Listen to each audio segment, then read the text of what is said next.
A transformation had taken place within the world. It wasn't an ordinary occurrence like shifts in tectonic plates or volcanic eruptions. Monsters inexplicably began to manifest across the globe, propelling the world to the brink of annihilation. The entity enabling their appearance, the enigmatic realm that bestowed these creatures with power and dominion, is referred to as the Devil's Tower, or God's Tower. The rationale behind this nomenclature is due to the deities that inhabit these towers, who conveyed a message to all humans urging them to ascend the tower. Inside awaits everything they could ever desire: power, wealth, and prestige. Ascend the tower and we shall gratify your wishes. Overcome the trials we've set before you. A colossal tower spanning 999 floors. The entities governing this domain are gods and demons. Governments worldwide endeavored to prevent people from approaching the tower, yet no one could impede individuals from challenging it in accordance with the deity's decree. Those who obstructed others from facing the tower faced retribution. It has been 5 years since billions began taking notice of the tower. A man with alabaster hair and violet eyes, adorned with a self-assured grin, eagerly readies himself to embark on humanity's inaugural endeavor to conquer the 600th floor. He stands resolute before countless entities amidst a grand explosion. The man dauntlessly questions how the 9-star dared to halt him. Amongst the myriad challengers, 9 individuals stood above the rest, wielding magic and divine energy they acquired within the tower. Their might was unrivaled. The star known as the Dark Star or the Death Star wasn't a master of weaponry nor a superhuman, yet he was the one who surpassed the 9-star, attaining the title of the mightiest. His name is Jin Huk, the harbinger of death, the embodiment of death, the preeminent necromancer. As our main character Jin Huk calls forth his skeletal soldiers, he informs the 9-star that he had grown weary of peace and humanity, as all he yearns for is strength. He asserts that he shall employ them as summoned beasts to achieve greatness. A white-haired man clutching a tome asserts, "We of the 9-star have no recourse but to vanquish the traitor Jin Huk." Although Jin Huk defected and assaulted the 9-star after becoming consumed by power, he was incapable of single-handedly overcoming the entire group. Jin Huk, the apostate who exchanged loyalty for might. However, this narrative is merely the one the world knows. The reality is that Jin Huk didn't betray humanity. In truth, he was betrayed by 8 of the 9-star. This verity remains concealed from the world. A decade having transpired since then, a man awakens in an apartment. His fury manifests as he vocalizes his intent to confront the 9-star and denounces them as scoundrels. He claims that his covert ability, soul transmission, had indeed functioned at the precipice of death. This spell permits him to transfer his soul into a suitable vessel. Jin Huk observes that it seems to have located a body resembling his own, and he's still situated in South Korea. Enraged by the memory of how he could have conquered the 600th floor unaided, only for the 9-star to ostensibly support him and then betray him, Jin Huk flashes back to a moment when he inquired why they had turned against him. A paladin named Cain and a saint named Kamen defiantly faced him. Cain vowed that though Jin Huk might be dubbed a one-man army, he paled in comparison to them individually. Jin Huk responded that his intention was merely to assist, but Cain rebuffed him, asserting it wasn't a personal matter. They harbored no ill sentiment towards him. Cain, with a disdainful expression, menacingly suggested that Jin Huk was merely pulling weeds. Jin Huk inquired about Choi Gang-hun, wondering if he was aligned with them. Gang-hun was the combat star among the 9-star and Jin Huk's friend, who opted out of the 600th floor challenge. Jin Huk speculated whether they concealed the truth from Gang-hun, fearing he'd side with him. As his vision dimmed due to substantial blood loss, Jin Huk ruminated that it was his demise. He'd sacrifice himself for them all. However, he cautioned them against presuming this would signify the end, as he vowed to return stronger for vengeance. In the present, Jin Huk's fury endures, and he resolves that he won't merely subject them to servitude as his summoned beasts. He's determined to obstruct any potential for their rebirth. Suddenly, his phone rings, and Jin Huk experiences a hint of delight, having not utilized one in some time. His expression swiftly morphs into one of shock and terror as he realizes it's the year 2023, signifying 10 years have elapsed. For him, it felt like a fleeting instant. He ponders whether he can wield magic in this body. Spotting a fly, he decides to eliminate it, endeavoring to resurrect it as an undead but fumbling in his attempts. Despite multiple efforts, he remains unsuccessful. His countenance reflects disappointment as he discerns not a trace of mana within this form. He contemplates whether this signifies he must ascend the tower devoid of any usable skills. Swiftly consulting his phone, curious whether they've reached the tower's apex in the past decade, he discovers they've only scaled 200 floors. He perceives this as an opportunity. While they leisurely progress, he intends to catch up and exact his revenge. External training proves futile, necessitating his immediate departure. Though his physique may resemble that of a novice, he possesses the wisdom of the Death Star Jin Huk. He's determined to leverage this knowledge to swiftly amass strength. Outside the Soul Tower entrance, a throng gathers, some aspiring to ascend and amass riches, while others dissuade them by predicting first-floor fatalities. This is the place where aspirations and narratives converge. The tower. He's finally returned. He vows in the name of Jin Huk, resolute in making his presence known. As the tower's entrance swings open, a rush of entrants ensues. In the midst of this, our MC strides forward confidently, announcing the commencement of his retribution. Upon entering the tower, Jin Huk finds himself teleported to the tutorial stage. Reflecting on the time that has passed, he realizes it's been 15 years since his last visit. He notes that this place offers a level of difficulty unmatched anywhere else, an arduous path laden with traps that require days to traverse. Among 10 floors, this one is often considered the most formidable. A system materializes, presenting him with a challenge: navigate through traps to reach the destination. Damage sustained can be healed either upon reaching the destination or returning to the starting point. Curious about his new body's attributes, Jin Huk opens his status window, only to be met with disappointment due to the dismal stats. Observing that he now possesses gluttony and mana-related stats, he ponders whether traits and physical talents differ among souls. Grinning confidently, he resolves to maximize his gains from the tutorial. With determination, he races into the treacherous path ahead. However, as he leaves the starting point, a series of magical arrow traps activate. While he manages to evade some, multiple arrows appear behind him, and despite dodging several, he ends up getting hit multiple times. Despite the pain, Jin Huk perseveres, vowing to endure and continue forward. Returning to the starting point, all damage reverts. While it's excruciating, Jin Huk decides to gauge his endurance, but he understands he can't recklessly charge ahead. Upon touching his spilled blood, he discusses the 2 traits that made him Earth's strongest climber. The first is gluttony, enabling him to assimilate non-living objects and make them his own. As he absorbs the blood, he explains that the lifeless blood's experiences become his own. With this, he gains a reward of +1 stat point on his tolerance exp. Content with the increased tolerance, he's confident he can manage basic status anomalies even without dealing with equipment settings. He anticipates a week to complete the tutorial and become a skilled climber, but he persists in enduring the arrow barrage. Utilizing this technique, he plans to raise his stats through gluttony until his tolerance exp maxes out. A month later, he stands next to the final portal, surrounded by arrows. The system congratulates him for successfully finishing the tutorial, prompting a sigh of relief from Jin Huk. He acknowledges the prolonged duration due to frequent back-and-forth traversal. Suddenly, another system emerges, informing him that both gods and demons are intrigued by his approach. Incensed, Jin Huk curses them as sadistic individuals. He elaborates that they monitor players to find someone akin to them. Recognizing that none of them reveal their true names, Jin Huk suspects they employ tricks to gain disciples. The system relays that a demon appears to be smiling, and as the system shifts from blue to red, a message from Peak of All Evil greets Jin Huk. Asking how he's been, Jin Huk identifies the demon as Baal, calling him a persistent individual. He recounts that in his previous life, Baal relentlessly pursued him to become his disciple, and it was Baal who enabled him to obtain soul transmission. With both gods and demons interested in him, Jin Huk vents his anger at Baal for attracting their attention. As numerous entities express curiosity, Jin Huk demands they quiet down, labeling them all as vexing. He asserts that if they want to know whom he chooses, they should clandestinely observe and remain silent. He makes it clear that Baal isn't a candidate and instructs him to cease his aspirations. Jin Huk then examines his tutorial stage rewards, noting the acquisition of blood loss tolerance, pain tolerance, unconsciousness tolerance, penetration tolerance, and the ability to endure. His stats have also experienced a significant boost. Jin Huk gleefully explains that it's challenging to acquire mana at this stage, but his mana has increased due to his mana-type nature. The system reveals that due to his growth, a new trait, All-Rounder, has been unlocked. Perplexed, Jin Huk wonders how he's receiving another trait when he already possesses gluttony. He concludes that the body's previous owner must have possessed this trait. The system elucidates that All-Rounder enables proficiency in various areas, providing adjustments during training and combat. This excites Jin Huk immensely, as it may facilitate his quest for the title of All-Master. Just as he revels in the potential, Jin Huk's curiosity about his status window jolts him into shock. Jin Huk's emotions shift, and he firmly tells Baal to cease his interference and leave him alone. He instructs Baal to proceed to the next floor and follow him if desired. As Jin Huk enters the portal to the next room, he's transported to the room of choice and training. The system extends a welcome, prompting him to select a weapon and class that best suits him. Once his choice is made, he's to destroy the floor beneath him, which will transport him to the tower's first floor. Jin Huk explains that in his previous life, after discovering he was a mana type, he promptly chose to become a mage. Generating a practice target, he employs his new trait All-Rounder to gauge its effectiveness. As targets appear, Jin Huk expertly employs a bow, hitting the targets with precision. He asks the system to generate more targets, this time with the ability to attack him. The system cautions him about the danger since he hasn't selected a class yet. With a confident smile, Jin Huk dismisses the warning, stating he doesn't mind. As the targets assail him, he adeptly uses the bow and sword to eliminate them. Standing assertively with dual weapons, he urges the system to summon more targets. The difficulty escalates, producing larger targets. Without hesitation, Jin Huk leaps onto a giant target, impaling it with a spear. Armed with 2 knives, he hurls them at targets behind him. Ranged targets emerge, but Jin Huk takes cover behind the giant target, avoiding their shots. The system alerts him that these are the most hazardous targets for this floor. Undaunted, Jin Huk dashes towards the staff and uses magical arrows to destroy the drone targets. Impressed with the prowess of the all-rounder trait, he attests to feeling as though he's been wielding these weapons for years. The system announces that he's cleared a new achievement, the All-Master achievement, attained by utilizing at least one weapon from each category in the room of choice and training. He's rewarded with All-Master unlocked attack stat plus 5,000. The system inquires whether he'd like to select All-Master as his class, but cautions that this choice can't be made once he exits the room of choice and training. Jin Huk contemplates his decision, realizing that even though the All-Master class is enticing, he can't abandon his primary advantage. Consequently, he decides to ask the system to designate All-Master as his subclass. Shock overtakes him as the system informs him it's impossible. He queries the system about the reason, and it responds that subclass slots can only be unlocked after the 100th floor. He regrets forgetting about this aspect during the early stages of the game. Although it might be wasteful, he considers utilizing his accomplishment points to unlock the subclass slot. He poses the question to the system, inquiring if he can use his accomplishment points for this purpose. The system expresses surprise at how a novice is aware of such a mechanism. It elucidates that accomplishment points are a currency earned through completing tasks, enabling users to make changes to the system. Jin Huk asserts that there's no need to question how he's privy to this knowledge. Speculating if he could utilize 5,000 points to unlock the subclass slot, he learns it's feasible, but he currently possesses only 5,000 points, while 5,500 are required. Annoyed, he states he'll employ Baal. Addressing the system, he calls out to the peak of all evil, Baal, revealing his identity in the previous conversation they had. He informs the system that there's an accomplishment for initiating dialogue with the gods for the first time. This act awards him 200 accomplishment points. The peak of all evil asks if he has done well, but Jin Huk pleads with Baal to never do something similar again. The system queries whether he'd like to use his accomplishment points to select All-Master as his subclass. Jin Huk agrees, and the system extends congratulations, bestowing him with the All-Master subclass. The system informs him that destroying the room of choice and training floor will transport him to the tower's first floor. With excitement, Jin Huk concentrates energy in his staff, ready to commence his quest for revenge. He destroys the floor beneath him, initiating his journey. Meanwhile, on the first floor known as Coral Forest, two climbers struggle to progress, questioning how they can conquer the tower if the initial floor poses such difficulty. A creature called a cobalt charges towards one of the climbers. Suddenly, a rift in the sky opens, and Jin Huk emerges, identifying the cobalt as his first prey. He lands on its head, swiftly slaying it. The witnessing cobalt trembles in fear, as Jin Huk eyes the climbers menacingly, sticking out his tongue and suggesting he wonders what he'll gain by devouring them all. One of the adventurers is astounded by Jin Huk's remarkable feat in single-handedly vanquishing a cobalt. Furthermore, the observer notices Jin Huk's mastery in the mage class. A climber approaches Jin Huk and suggests joining forces. Jin Huk responds with a menacing tone, instructing them to depart, which takes the climbers by surprise. Continuing his stance, Jin Huk warns them that any contact with the kobolds will lead to fatal consequences. Trembling in fear, the two climbers hastily flee for their lives. Subsequently, as two kobolds advance to attack Jin Huk, he employs his staff skillfully, delivering a lethal blow to one of them. With a menacing glare, he challenges the remaining kobold, questioning its intentions. The kobold, deciding to escape, is met with Jin Huk's relentless pursuit. A magical arrow unleashed by Jin Huk puts an end to the kobold's flight, extinguishing its life. The system materializes, extending a welcoming greeting to Jin Huk on the first floor. However, Jin Huk expresses his disappointment, informing the system that he is presently occupied with looting. The system then presents him with a quest involving the extermination of 10 kobolds, a task that Jin Huk finds undemanding. Jin Huk elucidates that by defeating a particular type of monster repeatedly, one attains the prestigious title of a slayer. He reveals that his past self had diligently pursued these slayer achievements. Addressing his hunger, Jin Huk employs gluttony, siphoning the essence of life from the kobold. This grants him access to the creature's memories and strengths, while also enabling him to comprehend the language of the kobold. Upon scrutinizing his statistics, Jin Huk is impressed by their advancement, equating them to those of a climber on the 10th floor. Delving into the memories of the kobold, he discovers the existence of the Cobalt Lord. Filled with excitement, Jin Huk perceives the timing of this revelation as serendipitous. He explains that a Lord monster heralds an impending wave of monsters. Jin Huk realizes he can achieve his Slayer goal while simultaneously farming by defeating this Lord. Recognizing the necessity of an army to face the wave, he reanimates the fallen kobolds, transforming them into skeleton soldiers. The system commends his successful class change to a Necromancer, acknowledging his Alem status and past life memories that make class changing effortless. Yet Jin Huk remains unsatisfied, knowing there is a concealed class he must attain on the first floor. Observing the trembling kobolds, a skeleton informs Jin Huk of their fear upon witnessing their king's transformation. Jin Huk orders the skeletons to eliminate any kobold they encounter. Carrying a blue stone and accompanied by his skeletal battalion, he arrives at a secluded location he sought, a small house nestled within the forest. Upon entering, he expresses gratitude for its undisturbed state, asking the soldiers to wait outside. Jin Huk ventures deeper into the house, uncovering a hidden staircase beneath the floor. As he descends, he elucidates the presence of a significant class class on the first floor, a Necromancer, a high-ranking mage utilizing souls known as a Spirit Master. The first Spirit Master concealed within this place is Vulcan, a Necromancer indicated by the class-changing coffin. Upon opening the coffin, a skeletal figure emerges, suspended in the air. The skeleton inquires of Jin Huk if he is his descendant. Vulcan is taken aback by Jin Huk's nonchalant demeanor and inquires if Jin Huk isn't surprised to see him considering Vulcan's attempt to appear spectacular. Jin Huk retorts that a Necromancer shouldn't be astonished by the sight of a skeleton. He clarifies that he arrived here after perusing Vulcan's journal and is past the point of surprise. This journal, a concealed item titled Journal of Spirit Master Vulcan, was not read in this lifetime but during the period when he lost his worth upon changing his class to a mage. He explains he came back to the first floor after discovering the journal and upon becoming a Spirit Master, struggled unsuccessfully to summon Vulcan. Vulcan expresses his fondness for Jin Huk, noting his superiority compared to a discourteous individual from a decade earlier. Irritated by Vulcan's criticism of his past life, Jin Huk contemplates whether he should eliminate him. However, he decides to overlook it and focuses on completing his class change. Jin Huk informs Vulcan of his desire to change his class swiftly. Vulcan apologizes and explains that Jin Huk must first reach the 10th floor, as Spirit Master is a higher ranking class than even Necromancer. He reveals that Jin Huk needs to undergo a second class change in the class-changing tower on the 10th floor before he can proceed. Jin Huk interjects, revealing his status as a Necromancer through his stats. Vulcan is astounded by Jin Huk's self-driven class change without ascending to the 10th floor. He acknowledges Jin Huk's prominence and skill, comparing him favorably to the punk from Jin Huk's past life. Annoyed, Jin Huk urges Vulcan to facilitate his class change. Vulcan chuckles and generates a surge of energy around them. Jin Huk then recounts the backstory of Vulcan, a climber of immense power who sought to surpass his abilities. Vulcan, dissatisfied with conventional summons, aspired to summon a soul, leading him to create the Spirit Master class. Fortunately, his physical body and the Spirit Master class neared extinction, leading Vulcan to employ necromancy on himself, with the hope that his descendant would restore his honor. Thus, Vulcan transformed into a half-NPC figure, serving as a guide for future climbers. Vulcan, impressed by Jin Huk's aura, provides instructions on using the Soul Crucible to capture souls and consequently summon entities. Jin Huk contemplates capturing Vulcan with the Soul Crucible, his preparations already complete. Vulcan commends Jin Huk as his descendant and urges him to ascend the tower and spread his name. With a sly smile, Jin Huk points to Vulcan, telling him to undertake this task personally. Confused and disappointed, Vulcan questions Jin Huk's assertion. In an outburst, Vulcan refers to him as a bastard and inquires about the promise written in the journal. Standing resolutely, Jin Huk asserts that shoving responsibilities onto others is a negative trait. He promises to resolve the matter for free, unsettling Vulcan. In a menacing manner, Jin Huk activates Soul Collection, causing Vulcan's soul to be drawn from his skeletal form. Vulcan struggles and defiantly gestures, refusing to be captured. Jin Huk's satisfaction grows as a magic barrier encloses Vulcan, creating a personal prison. Jin Huk asks if Vulcan is comfortable and explains that this magic wall is a basic spell, a customized prison for Vulcan. As Vulcan protests, Jin Huk interrupts, revealing that he had previously scattered cobalt mana stones on his journey here. He casts magic to activate them just as he has done now. While Vulcan can easily break the low-level magic, he questions whether he can do so before Jin Huk captures him. Vulcan ponders who this man is trapped in his grasp, marveling at the skill and tactics of a first-floor climber. Removing his hood, Jin Huk discloses his identity and asserts that although he failed in his past life, he can now capture Vulcan with confidence. Jin Huk declares himself the second Spirit Master, perhaps even the third. Vulcan comprehends the dire situation, recognizing Jin Huk and shouting his name. Without hesitation, Jin Huk activates his skill soul collection, absorbing Vulcan's soul thoroughly. Left with an empty skeleton, Jin Huk assures Vulcan that everything he yearned for will come to fruition now that he is with him. Returning to the exterior of the house, Jin Huk gazes upon his skeletal warriors and declares his newfound redundancy for such companions. He proceeds to shatter the skeletal entities, awakening the ethereal essences of the kobolds he had vanquished. Despite a mild sense of disappointment stemming from their inability to communicate, his attention abruptly shifts to Vulcan, who now stands in his human guise. Incredulously, Vulcan questions Jin Huk's audacity in utilizing him as a spirit soldier. With an insidious grin, Jin Huk remarks that this marks his first encounter with Vulcan in this form, further noting Vulcan's probable handsomeness during his youth. Consumed by fury at Jin Huk's disrespect, Vulcan bellows vehemently, vowing not to let such affronts pass unchallenged. After all, he is the original Spirit Master. However, Vulcan's ire quickly subsides as an enigmatic force constricts his throat, compelling him to bow before Jin Huk. In a commanding tone, Jin Huk cautions Vulcan against excessive resistance, elucidating that his very existence is sustained by Jin Huk. Severing this connection would precipitate Vulcan's immediate dissolution. With his head still bowed, Vulcan retorts, questioning Jin Huk's presumption that he will be so easily dominated. Yet Jin Huk's voice drips with menace as he reminds Vulcan of the dire consequences of Defiance, namely being transmuted into soul orbs and subsequently absorbed. He promises prompts Vulcan to recollect the trait that defines him, which Vulcan acknowledges as gluttony. This recollection evokes the memory of Jin Huk's insatiable skill, stoking Vulcan's realization that resistance would merely result in being devoured whole by Jin Huk's overwhelming power. Following a period of contemplation, Vulcan capitulates, conceding that he possesses no alternative but to acquiesce to Jin Huk's commands. With a sense of resignation, Vulcan inquires about Jin Huk's intended course of action. Jin Huk's outstretched finger points towards a distant castle, signaling their joint mission to topple the Cobalt Lord. At the castle's entrance, two kobolds strive to impede Jin Huk's advance. However, Jin Huk responds with a sinister smile, summoning his spiritual entities which promptly dispatch the Cobalt Sentinels. Inwardly, Jin Huk acknowledges his augmentation, a retinue of 30 Cobalt spirit soldiers now under his command. He notes with confidence that kobolds are no longer worthy adversaries. Determined not to remain passive in this existence, Jin Huk stands resolute, ordering the kobolds to present their master. Within the castle's confines, the Cobalt Lord directs one of his Cobalt guards to prepare an offering. Simultaneously, beyond the castle walls, Jin Huk engages in a relentless campaign, utterly annihilating every Cobalt he encounters. Empowered by his spirits, he stands virtually impervious to harm. As a smile graces Jin Huk's lips, he reminisces about his surroundings, realizing that he's drawing closer to the inner chamber of the Cobalt Lord. Abruptly, a message from Baal appears, informing Jin Huk of the deity's support, symbolized by the display of luminous batons. Emitting an exasperated sigh, Jin Huk dismisses the encouragement, rejecting the notion of cheering from an elderly figure with her suit legs. He confidently asserts his impending victory regardless. Shifting back to the Cobalt Lord's realm, a harrowing scene unfolds as the Lord repeatedly impales a hapless victim, demanding more with fervor. He vocalizes his dissatisfaction, insisting that the sacrifices must continue until the entity known as the death-observing demon is appeased. In a sudden shift, two goblins materialize, restraining a young woman adorned with horns. The Goblin Lord identifies her as a Doabe, invoking the significance of these legendary beings from Korean mythology and folklore. The Cobalt Lord seizes the Doab, asserting that she will serve as a far superior offering compared to mere humans. However, a luminous burst of light erupts, sundering the connection between the Cobalt Lord and the Doabe. This unexpected turn draws the Cobalt Lord's attention, causing his gaze to lock onto Jin Huk, whom he labels an intruder. Unfazed, Jin Huk's smile takes on an ominous quality as he jests. What do we have here? A human sacrifice? A summoning? Yet Jin Huk quickly dismisses the significance of these events in relation to his central goal, recognizing that all those present are destined to meet their demise. Jin Huk gazes upon the Cobalt Lord and remarks that it bears an uncanny resemblance to the wretched scum leader. He is truly enraged by Jin Huk's comment. The Cobalt Lord demands that Jin Huk display some respect. However, Jin Huk slyly counters that the Lord's arrogance far outweighs its status as a mere first-floor monster. The Doai, though unsure of the situation, recognizes that the Cobalt Lord is preoccupied by Jin Huk's presence, granting her the opportunity to flee. Spotting her escape, the Cobalt Lord bellows in anger, questioning how she dares to run. Seeking strength from the death-observing demon, the Cobalt Lord captures Jin Huk's attention. The Cobalt Lord then unleashes a devastating attack known as the Corpse Spear, aimed directly at the Doai. As she stumbles and falls, her inner thoughts echo her reluctance to meet her end here. In an unexpected turn, Jin Huk materializes to shield her from the assault, effortlessly thwarting the strike. The Cobalt Lord is left utterly stunned, bewildered by Jin Huk's ability to effortlessly deflect the onslaught. Grateful, the Doai expresses her thanks, but Jin Huk sternly instructs her to vacate the area. A closer inspection reveals her to be a Doai, a powerful species residing on the H100th floor, and Jin Huk asserts that they shouldn't concern themselves with matters beneath that level, particularly an individual who has yet to reach adulthood. Curious about the girl's situation, Jin Huk decides to save her, anticipating the acquisition of valuable information. The Cobalt Lord protests Jin Huk's interference with its offering, prompting Jin Huk to warn her to find a hiding spot, as he won't rescue her a second time. Undeterred, the Cobalt Lord readies a menacing attack, preparing to unleash two explosive kobolds. However, Jin Huk remains unfazed, taunting that it's too slow before delivering a forceful blow that propels the Cobalt Lord into the air. The Cobalt Lord's astonishment deepens, grappling with the incongruity of a first-floor climber possessing such formidable strength. As Jin Huk springs into the air, poised to deliver a powerful punch to the Cobalt Lord, the latter beseeches the death-observing demon for salvation. In response, the blood amassed by the Cobalt Lord over decades coalesces into a blood golem which seizes Jin Huk. Perplexed, Jin Huk ponders how the Cobalt Lord managed to summon such a potent familiar. The golem hurls Jin Huk to the ground with considerable force, evoking triumphant laughter from the Cobalt Lord, who dubs this formidable spectacle his seance. Jin Huk, in a menacing tone, repeats the term seance before demanding whether the Cobalt Lord comprehends the individual he's addressing. With determination, Jin Huk summons his spirits, vowing to obliterate the blood golem and demonstrate the true power of a seance. The Cobalt Lord is left dumbfounded by the swiftness with which Jin Huk dismantles the golem. Fixing the Cobalt Lord with an intense gaze, Jin Huk highlights that blood golems are not within a Cobalt's purview to create, even if it's a Lord monster. He inquires whether the death-observing demon Bun played a part in this, to which the demon confirms. Jin Huk recalls that Bun, intrigued by his abilities as a spirit master, summoned the blood golem upon witnessing his confrontation with one of its followers. Jin Huk dismisses the golem as a mere plaything, noting that Bun forcibly depleted the Cobalt Lord's mana through its summoning. Fearing retribution even in death, the Cobalt Lord wails that Bun will avenge him. Jin Huk dryly retorts that the Cobalt should ensure that Bun follows through, given the weight of his actions. As the spirit Cobalt seizes the Cobalt Lord, it defiantly proclaims its kingship, imploring them to remember. Jin Huk wisely informs Bun that this marks the end of its little experiment, emphasizing that it's at fault for testing him. With a gaze oozing menace, Jin Huk declares that in addition, Bun will pay for attempting to challenge him. The death-observing demon Bun responds with hearty laughter, expressing its admiration. As Jin Huk clenches his fist, a splatter of blood paints the scene, and a demonic incarnation of Jin Huk emerges within the pool of Cobalt blood on the floor. As the essence of the Cobalt Lord tries to escape, Jin Huk seizes it and transforms it into a soul orb. This act, soul orb production, is a fundamental skill of a necromancer, enabling the user to gather valuable components. Jin Huk opens his mouth, consumes the substantial spirit ball. Pausing briefly, he contemplates that it didn't live up to his expectations, though it won't matter once he reaches the 50th floor. His thoughts are interrupted by a young woman who expresses gratitude for her rescue, identifying herself as Haru. She extends her thanks, and Jin Huk reassures her, explaining his presence was due to dealing with the Cobalt Lord. However, Haru remains insistent on thanking him for saving her life. Out of the blue, Jin Huk questions what she would have done if he were a malevolent individual capable of harming her and exploiting her like a doab. Haru's tone takes on a menacing edge as she asserts that she would handle such a situation. Jin Huk ponders that when it comes to repaying favors and seeking revenge, they are vigilant about settling their debts. With a chuckle, Jin Huk likens her response to that of a doabe. He inquires about her presence on a lower floor despite seemingly belonging on the 100th floor. Haru discloses that a group attacked the doabe village on the 100th floor, leaving Jin Huk taken aback. Jin Huk reflects that doabs are a robust species within the tower, posing a challenge even for climbers. He wonders if the attackers were part of the four great species: the Colossus of Strength Giants, the Essence of Magic Dragons, the Masters of Demonic Energy Demons, and the Wings of Retribution Angels. These four dominate the tower's hierarchy. Jin Huk speculates that the attackers would have had to possess some connection to these species or their guilds. Deciding to depart, Jin Huk asks Haru if she intends to remain amid pools of blood. She expresses her desire to accompany him, and he contemplates that, despite her youth, she could be a valuable addition to his group. He informs her of his impending busy schedule and inability to provide constant protection. She asserts her ability to fend for herself. Jin Huk remarks that she narrowly escaped death from the Cobalt Lord, but she playfully retorts that her lapse in vigilance caused that. Surveying his blood-stained attire, Jin Huk privately acknowledges the need for new clothing. His gaze shifts to the Cobalt Lord, catching sight of an equipment item. Stepping out of the castle in his fresh new attire, a portal emerges, heralding Vulcan's arrival to confirm the extermination of all living Cobalts within the castle. Haru inquires about the identity of the old man, prompting Vulcan's astonishment at her ability to see him. Haru explains that a select few doabs possess a strong affinity with souls. With a knowing smile, Jin Huk concludes that Haru is a unique doabi. He briefly entertains the thought of using gluttony to absorb her ability, but decides against it, choosing instead to keep her close and train her. Jin Huk is investing in a respectable system notification materializing, presenting Jin Huk with the Monster Wave quest, an invitation to defeat a Lord monster that could trigger a monster wave. Both Vulcan and Haru advise him against accepting it, yet Jin Huk reasons that he wouldn't have embarked on this journey if he didn't intend to accept challenges despite criticism from others. Jin Huk's decision prompts concern from a deity called Peak of All Evil, and a death-observing demon offers a reward for ranking first in contribution. With a confident grin, Jin Huk resolves to decide after seeing the reward. Vulcan expresses disbelief, questioning if Jin Huk truly wishes to tempt fate. Jin Huk acknowledges that Vulcan might wish for his death for the sake of freedom, but he changes his stance, asserting that Vulcan will remain his servant even beyond death. Confirming his choice with a press of a button, the system broadcasts a notice of a looming monster wave in Coral Village's first-floor safety zone. Villagers ponder the identity of the person who accepted the perilous quest. A climber advises those who completed the quest to hasten to the second floor before the wave's onslaught, emphasizing that once it begins, escape becomes impossible. A brilliant light bathes the forest, releasing countless kobolds, evoking screams of terror from the assembled climbers who fear their impending demise. Yet a sudden burst of light reveals only Jin Huk and his companions emerging unscathed. Jin Huk asserts that if anyone dares to touch even a single cobalt, he will swiftly unleash a wave of destruction upon all of them. The climbers find themselves pondering over the identities of the main character and his companions, who caution them about the perilous situation. However, Jin Huk astonishes everyone by summoning his spirit soldiers, leaving them in awe as they wonder how he acquired such a class on the first floor amidst the chaos. chaos. How do you ask Jin Huk if she too can attempt to achieve the Slayer title? Jin Huk advises her to act swiftly, as he doubts the spirit soldiers will leave her any opportunity. Calming her concerns, Haru shares her plan, invoking a skill called a pocket plane. To Jin Huk's surprise, she extracts a sword from this plane and deftly eliminates a kobold. Jin Huk privately acknowledges the extraordinary nature of the sword and its wielder, a young doab who wields it with mastery. A realization dawns on Jin Huk, causing him to speculate whether the invader's target is Haru. Amidst this turmoil, a climber named Kim Suai confronts Jin Huk, questioning his authority over the wave. In response, Jin Huk calmly inquires about Kim's identity, prompting Kim to proudly introduce himself as a member of the White Swallow Guild, a subsidiary of the renowned 9-star Pelon siblings Holy Land Guild. Tension rises as Jin Huk's anger surfaces upon mention of the Pelon siblings. Kim further boasts that he and his brother plan to join the guild upon reaching the 10th floor. Kim's observation of Jin Huk's remarkable skills leads to an offer to help him join the guild through his brother in a timely manner. A spirit seizes Kim, providing Jin Huk with a moment to extract information from him. Jin Huk issues a veiled threat, implying that they'll meet again after the wave, for Jin Huk has questions demanding answers. However, other climbers chastise Jin Huk, disapproving of his intimidation tactics. Jin Huk dismissively explains that within the tower, strength prevails, unlike on Earth where societal norms restrain certain actions. As Jin Huk releases Kim, he cautions him to heed his words, using his need for information as his sole reason for sparing him. He urges the climbers to distance themselves from him, rather than provoke him further. The climbers, concerned about their friend, discuss their course of action. In a surprising twist, Kim advises them to flee, fearing the consequences of encountering Jin Huk once more on the battlefield. Jin Huk and Vulcan adopt a menacing demeanor as they execute a powerful attack from the sky, overwhelming the kobolds. As they land, they summon their soldiers, further turning the tide against the cobalt forces. Jin Huk instructs Vulcan to transform the fallen into skeletons, a request Vulcan dismisses, stating it's unnecessary to remind him. With a resolute stride, Jin Huk engages the kobolds in combat, dispatching them swiftly and gracefully. Meanwhile, Haru, fatigued, falls victim to a cobalt ambush, resulting in a severe injury. With unwavering determination, Haru reflects on her current wound, comparing it to the anguish she endured when her village was engulfed in flames. In her eyes, this injury pales in comparison. She engages in battle with an unwavering resolve, pressing on until she reaches her physical limits. Amidst the combat, her attention shifts towards Jin Huk, prompting her to wonder how a mere first-floor climber, a human, could possess such extraordinary strength. She resolves to follow in Jin Huk's footsteps and ascend the tower, envisioning her vengeance upon those responsible for her village's destruction. As a cobalt nears her, Vulcan intervenes, preventing the attack and inquiring about her well-being. Struggling to rise, Haru's determination leaves an impression on Vulcan, who ponders the hardship she must have faced. Haru questions why he aided her, perplexing Vulcan. She recounts that when she fled from the 100th floor, no one offered assistance. She expresses gratitude for encountering kindness rather than hostility. With a pointed look, she probes Vulcan about their motives for helping her. Vulcan responds that spirit soldiers must obey their spirit master's commands, and that Jin Huk instructed him to ensure Haru's survival and the completion of her objective. He informs her of his departure, motivated by the desire to evade Jin Huk's potential reprimands for not working diligently enough. Haru reflects inwardly, recognizing Jin Huk as the sole individual who offered her assistance within the tower. She's determined to repay his kindness. Masked, she transforms into an entirely different persona, swiftly dispatching numerous kobolds with astonishing speed. Meanwhile, Jin Huk's intuition proves correct. The assailants who targeted Haru's village were after her and the distinctive sword she wields. Jin Huk deems it prudent to keep this knowledge hidden, understanding the potential impact on Haru if she were to discover her connection to the tragedy. As the final minute of the wave ticks away, the trio of heroes valiantly battles the remaining kobold. Realizing the last enemy standing, Jin Huk expertly throws his knife, ending the threat and concluding the wave. The system extends congratulations for Jin Huk's effective wave-stopping effort. With the ordeal finally concluded, Haru succumbs to exhaustion, but Jin Huk's swift intervention prevents her fall. He inquires about her well-being and cautions against using her skill when fatigued. Haru blushes and expresses her gratitude towards Jin Huk. In a system interface that materializes before them, it's announced that rewards will be distributed for contribution in the first, second, and third positions. Jin Huk's excitement mounts as he anticipates receiving his well-deserved compensation. Our protagonist attained an achievement that granted a +5 bonus to all attributes, along with 500 achievement points. Gazing upon the augmentation, he comprehended that while it represented a minor advancement, the achievement points carried a more profound significance for him. Through these points, he could access a diverse array of abilities and potentially perpetually enhance his attributes. The initial recipient of the achievement was Jin Huk, followed by Haru and then Vulcan. Vulcan found himself puzzled by receiving an award, but Jin Huk conjectured that Vulcan's expertise warranted it. Despite this, our hero held the belief that Vulcan ought to grant him the award. Similarly, Haru wished to bestow her reward upon our hero, symbolizing hope for their shared future. Following contemplation, our hero hesitated, his past betrayals prompting distrust. He was wary of being manipulated manipulated by the girl, and reluctant to accept what appeared to be a substantial inducement for second place. He desired the girl to earn his trust, or else he would reconsider her companionship. In that very moment, the girl conjured a portal, extracting her mask and donning it along with her received rewards. Vulcan was taken aback as the girl intended to relinquish the mask. Our hero understood the mask as a representation of their life essence, not something to be given to strangers. Puzzled by the girl's gesture, he learned it was a token of gratitude for saving her life twice, evidence of her trust. He sensed a deeper meaning behind the mask. Suddenly, the girl faded away, revealing her underlying motive, revenge. She recounted the destruction of her village, her status as the sole survivor fueling her quest for vengeance. Overwhelmed by emotion, she extended her reward to our hero, entreating him to join her in the tower. Touched by her plea, our hero accepted the reward, yet cautioned her against dire consequences should she betray him. Tears of joy streamed down the girl's face as she eagerly anticipated their continued journey together. Our hero dismissed his rewards, understanding that names held little significance. As he did so, a mana ring, necklace, and earrings manifested. Vulcan approved of the items, deeming them perfect for a necromancer reliant on mana to support their forces. These items would augment our hero's creatures by 45%. They unanimously agreed to set course for Boon, prompting our hero to question the promise made to him. Upon arrival, discovering the city empty, Jin Huk speculated that its inhabitants likely sought refuge on the second floor or within the woods to evade the approaching wave. Our hero pursued the conversation, inquiring about the demon's commitment and the quality of the anticipated item. The demon requested patience, yet at that moment a ring materialized on the table, emitting a palpable demonic energy. Our hero was incredulous, for this energy's presence implied attraction to demons. Although the ring granted access to demonic energy, its possession of the highest quality mana seemed unbelievable. Such power usually demanded submission to demons, rendering this revelation extraordinary. Prepared to extend a handshake, the demon's offer was accepted by our hero, recognizing the value of the item. Vulcan advocated focusing on ascending the tower, while Bal seethed with jealousy, also requesting a handshake. Jin Huk declined unless a gift was proffered, and Vulcan sought items from the demon as well. Hence, Bal formulated a quest or task for Jin Huk. Realizing the opportunity, Jin Huk understood the mutual benefit of their arrangement. Our protagonist agreed to undertake the task stowed upon them by Bal, though Bal started to show signs of uncertainty. Our hero proposed that if Bal was unwilling to act, then they should abstain from action. However, it was clear to all that this decision came too late due to the already established agreement. At that instance, a notification materialized before our hero outlining the conditions of the pact. The mission designated by Bal was for our hero to establish a reputation before reaching the 100th floor. Failing to do so would entail our hero becoming Bal's apostle, effectively his disciple. In the event of success, Bal pledged to provide a blueprint for any creation. The sole stipulation of the contract was a handshake with Bal. Our hero found it difficult to believe their ears. The prospect of gaining a blueprint for anything left them exhilarated. Nevertheless, becoming Bal's apprentice was something they ardently wished to avoid. In spite of this, they resolved to seize the opportunity and shook hands with Bal. Exiting the establishment, they pondered their next steps. Their objective was to locate Kim and extract pertinent information from him. Jin Huk instructed Vulcan to track him down. Vulcan inquired whether Jin Huk had Kim's whereabouts, to which Jin Huk disclosed that he had stationed a spiritual soldier on Kim. Despite Kim being distant, he remained on the first floor. Just before entering the portal, Vulcan reproached Jin Huk for not informing him earlier, prompting Vulcan to respond that he would make his way there. Jin Huk suggested to Haru that they converse while walking, revealing a mask and urging Haru to provide further insights about it. Strolling through the forest, Haru succinctly explained that the mask granted its wearer the ability to employ their DOI capabilities. Jin Huk inquired about the connection of DOI abilities to charms and supernatural powers, an assertion Haru affirmed. Haru articulated that she could use her supernatural abilities and employ the foresight skill to glimpse into the future. Jin Huk contemplated the concept of foresight, finding it somewhat regrettable as he would have preferred an ability useful in combat. Abruptly, Haru fixed her gaze on him, leading Jin Huk to question the reason. Haru brushed it off as nothing, and remarked that she found Jin Huk to be rather peculiar. She recounted how outsiders would travel for days to consult the village elders, who possessed the ability to glimpse into the future. Many sought these seers out of concern for their impending fate, striving to avert it through any means possible. Jin Huk questioned the necessity of avoiding it, suggesting that if there was a source of apprehension, he could simply overcome it. Haru responded, expressing her relief and stating that her abilities would be well suited to Jin Huk. Despite his ongoing confusion, Haru elaborated that her ability was battle foresight, tailored for combat. She asked if her skill was beneficial, and unexpectedly Jin Huk embraced her, praising her abilities. Blushing profusely, Haru found herself caught off guard. While still holding her, Jin Huk conveyed his satisfaction that she possessed this ability, deeming her the best. He privately mused about the various combat-specialized 9 stars, speculating his chances in a confrontation. Meanwhile, Haru struggled to catch her breath and maintain her composure. The divine and demonic entities observed the unfolding situation with great intrigue. Our hero chided Bal for their persistent presence, yet Bal expressed delight in assisting and pledged aid in Haru's quest for vengeance. Jin Huk extended his apologies to Haru for the spontaneous hug, with Haru assuring him it was inconsequential and she was content to offer assistance. Jin Huk pledged to make the most of the mask's potential and support her in her quest for revenge. Grateful, Haru wished them both a promising future. Vulcan, in the meantime, had apprehended Kim and recommended awaiting his master's arrival. He inquired about our hero's whereabouts and the challenges of detaining someone without causing harm. Our hero requested Vulcan's clearance to approach Kim, driving his sword into a nearby tree. Jin Huk informed Kim that he intended to return his sword, considering where to strike next depending on Kim's response and his own inclination. Kim consented to divulge all he knew, including insights into the guilds. After amassing the necessary information, our hero allowed Kim to depart. Thoughts arose about forming an alliance with the Sacred State and guilds from the 10th to the 200th levels, recognizing the advantages of cooperation in their effort to overcome them. Haru broached the topic of Baal's task, and our hero concurred, suggesting that dismantling the guilds under the twins' influence would provide an opportunity to fulfill the demon's directive. They resolved to proceed to the 10th floor. The setting shifted to the safe zone on the 2nd floor, where discussions swirled about our protagonist's triumph over the wave. As they traversed a portal, the sight of Jin Huk's ghost mask prompted unease and recognition among the bystanders. Following his triumph over the wave, individuals inquired about his guild and identity. Recalling Baal's instructions, Jin Huk decided it wasn't the right moment to unveil his true name. Thus, he introduced himself with an air of menace as Ghostface. People assumed that Jin Huk had a shady past before he arrived at the tower, given the common practice of people seeking refuge inside its walls. Jin Huk felt relieved that things were unfolding as he'd planned, because concealing one's identity within the tower was par for the course. He was confident that his news about the wave and the mysterious mask had piqued people's curiosity without revealing more. Jin Huk and his team teleported away in a lush forest. They were greeted by the system ushering them to the tower's 2nd floor. The quest was straightforward. Defeat 10 kobolds and 10 cobalt warriors each to proceed. Jin Huk, being the laid-back person he was, promptly assigned the task to Vulcan. Vulcan, struggling to contain his irritation, asked, "Do you want me to bring them back alive to you?" Jin Huk, unfazed, replied affirmatively, "And you can bring Haru with you if you want. I'm going to experiment with demonic energy. Return quickly if you want to witness it." Vulcan soared into the sky, advising Jin Huk not to deplete all the demonic energy before his return. Innocently, Haru questioned the ethics of completing the quest this way, to which Jin Huk retorted, "If you don't like it, feel free to do it yourself. I'm not forcing anyone." Summoning his demonic energy with a twist of his rings, Jin Huk declared, "Let's see how this works." He gathered a fiery swirl of demonic energy. Suddenly, Haru alerted Jin Huk to a lurking kobold. Jin Huk attempted to strike the monster with a skill called demonic exposure, but the creature narrowly evaded the attack, sustaining only a minor graze. Haru pointed out the monster's evasion, but Jin Huk explained, "It's an attack that doesn't need to hit." Strangely, the kobold began to crumble as if made of stone. Surprised, Haru asked what happened, and Jin Huk explained that demonic energy was a brutal force unfit for the uninitiated. Jin Huk then captured the spirit of Cobalt to commence his experiment. He hoped that infusing demonic energy into a spirit soldier would create a stronger one, but the soul started to disintegrate under the strain. Jin Huk quickly reduced the demonic energy to a manageable level, successfully creating a new spirit soldier with a touch of demonic energy. Haru praised his accomplishment, but Jin Huk expressed his surprise at how easy it was for him, given that not many could handle pure demonic energy like demons. Vulcan returned with the captured monsters and marveled at the newly created spirit. He called it a demon soul soldier. Vulcan inspected it closely, stating, "This soldier is perfectly fused," and Vulcan commended his student, contemplating the difficulty of infusing souls with demonic energy on the field. Jin Huk decided to entrust summoning to Vulcan. Acknowledging his proficiency in the task, Vulcan blushed at the praise, remarking that Jin Huk finally respected him. Jin Huk suddenly imbued demonic energy all over Vulcan, causing him intense pain. Vulcan questioned Jin Huk's intentions, and Jin Huk revealed his plan. "If I infuse demonic energy into Vulcan's soul, the spirit soldiers he summons will become demon soldiers automatically." He proceeded to use all his demonic energy, enveloping Vulcan in a massive amount. Haru worriedly asked about Vulcan's safety, but Jin Huk assured her, "The first spirit master won't die from something like this." Vulcan, now transformed into a demon soul soldier, warned Jin Huk, "You made a mistake. Creating a summon stronger than yourself is your biggest blunder as a necromancer." Jin Huk donned the mask and confidently replied, "I needed a worthy opponent with the mask on anyway." Vulcan conjures a multitude of new demon soul warriors. Jin Huk triggers the mask's power, sensing a deceleration in the soldiers. However, he soon realizes the alteration in his perception of time, reminiscent of Haru's everyday experience. Swiftly, Jin Huk eradicates the monsters, dealing a forceful blow to Vulcan's visage. Vulcan crumples, producing a resounding impact, concerned nor at Haru yet. Jin Huk consoles her, stating, "Fear not, physical assaults won't extinguish souls like that." Haru then inquires whether Jin Huk harnessed the mask's power. Confirming, he relates, "It felt as if everything moved at a pace slower than mine. It was like I became briefly the supreme martial artist." Haru attributes this occurrence as an unintended consequence of the skill's malfunction. Jin Huk's confusion prompts him to query, "If this was an unintended effect, what's the actual purpose of the mask?" Haru clarifies, "I mentioned it grants battle foresight, correct? Not only should the foe's movements decelerate, but you should also anticipate their forthcoming actions. Jin Huk seizes her shoulders, inquiring, how can I attain such mastery? She humbly confesses, it emerged instinctively for me. Jin Huk ponders her prodigious ability even among the dokabes. Haru assesses his well-being, wondering if he experiences dizziness, to which Jin Huk responds that he is fine. She mentions that untrained individuals often undergo symptoms like headaches and vertigo when attempting special abilities. Haru admits this pertains to her as well, stating, foresight eludes my control.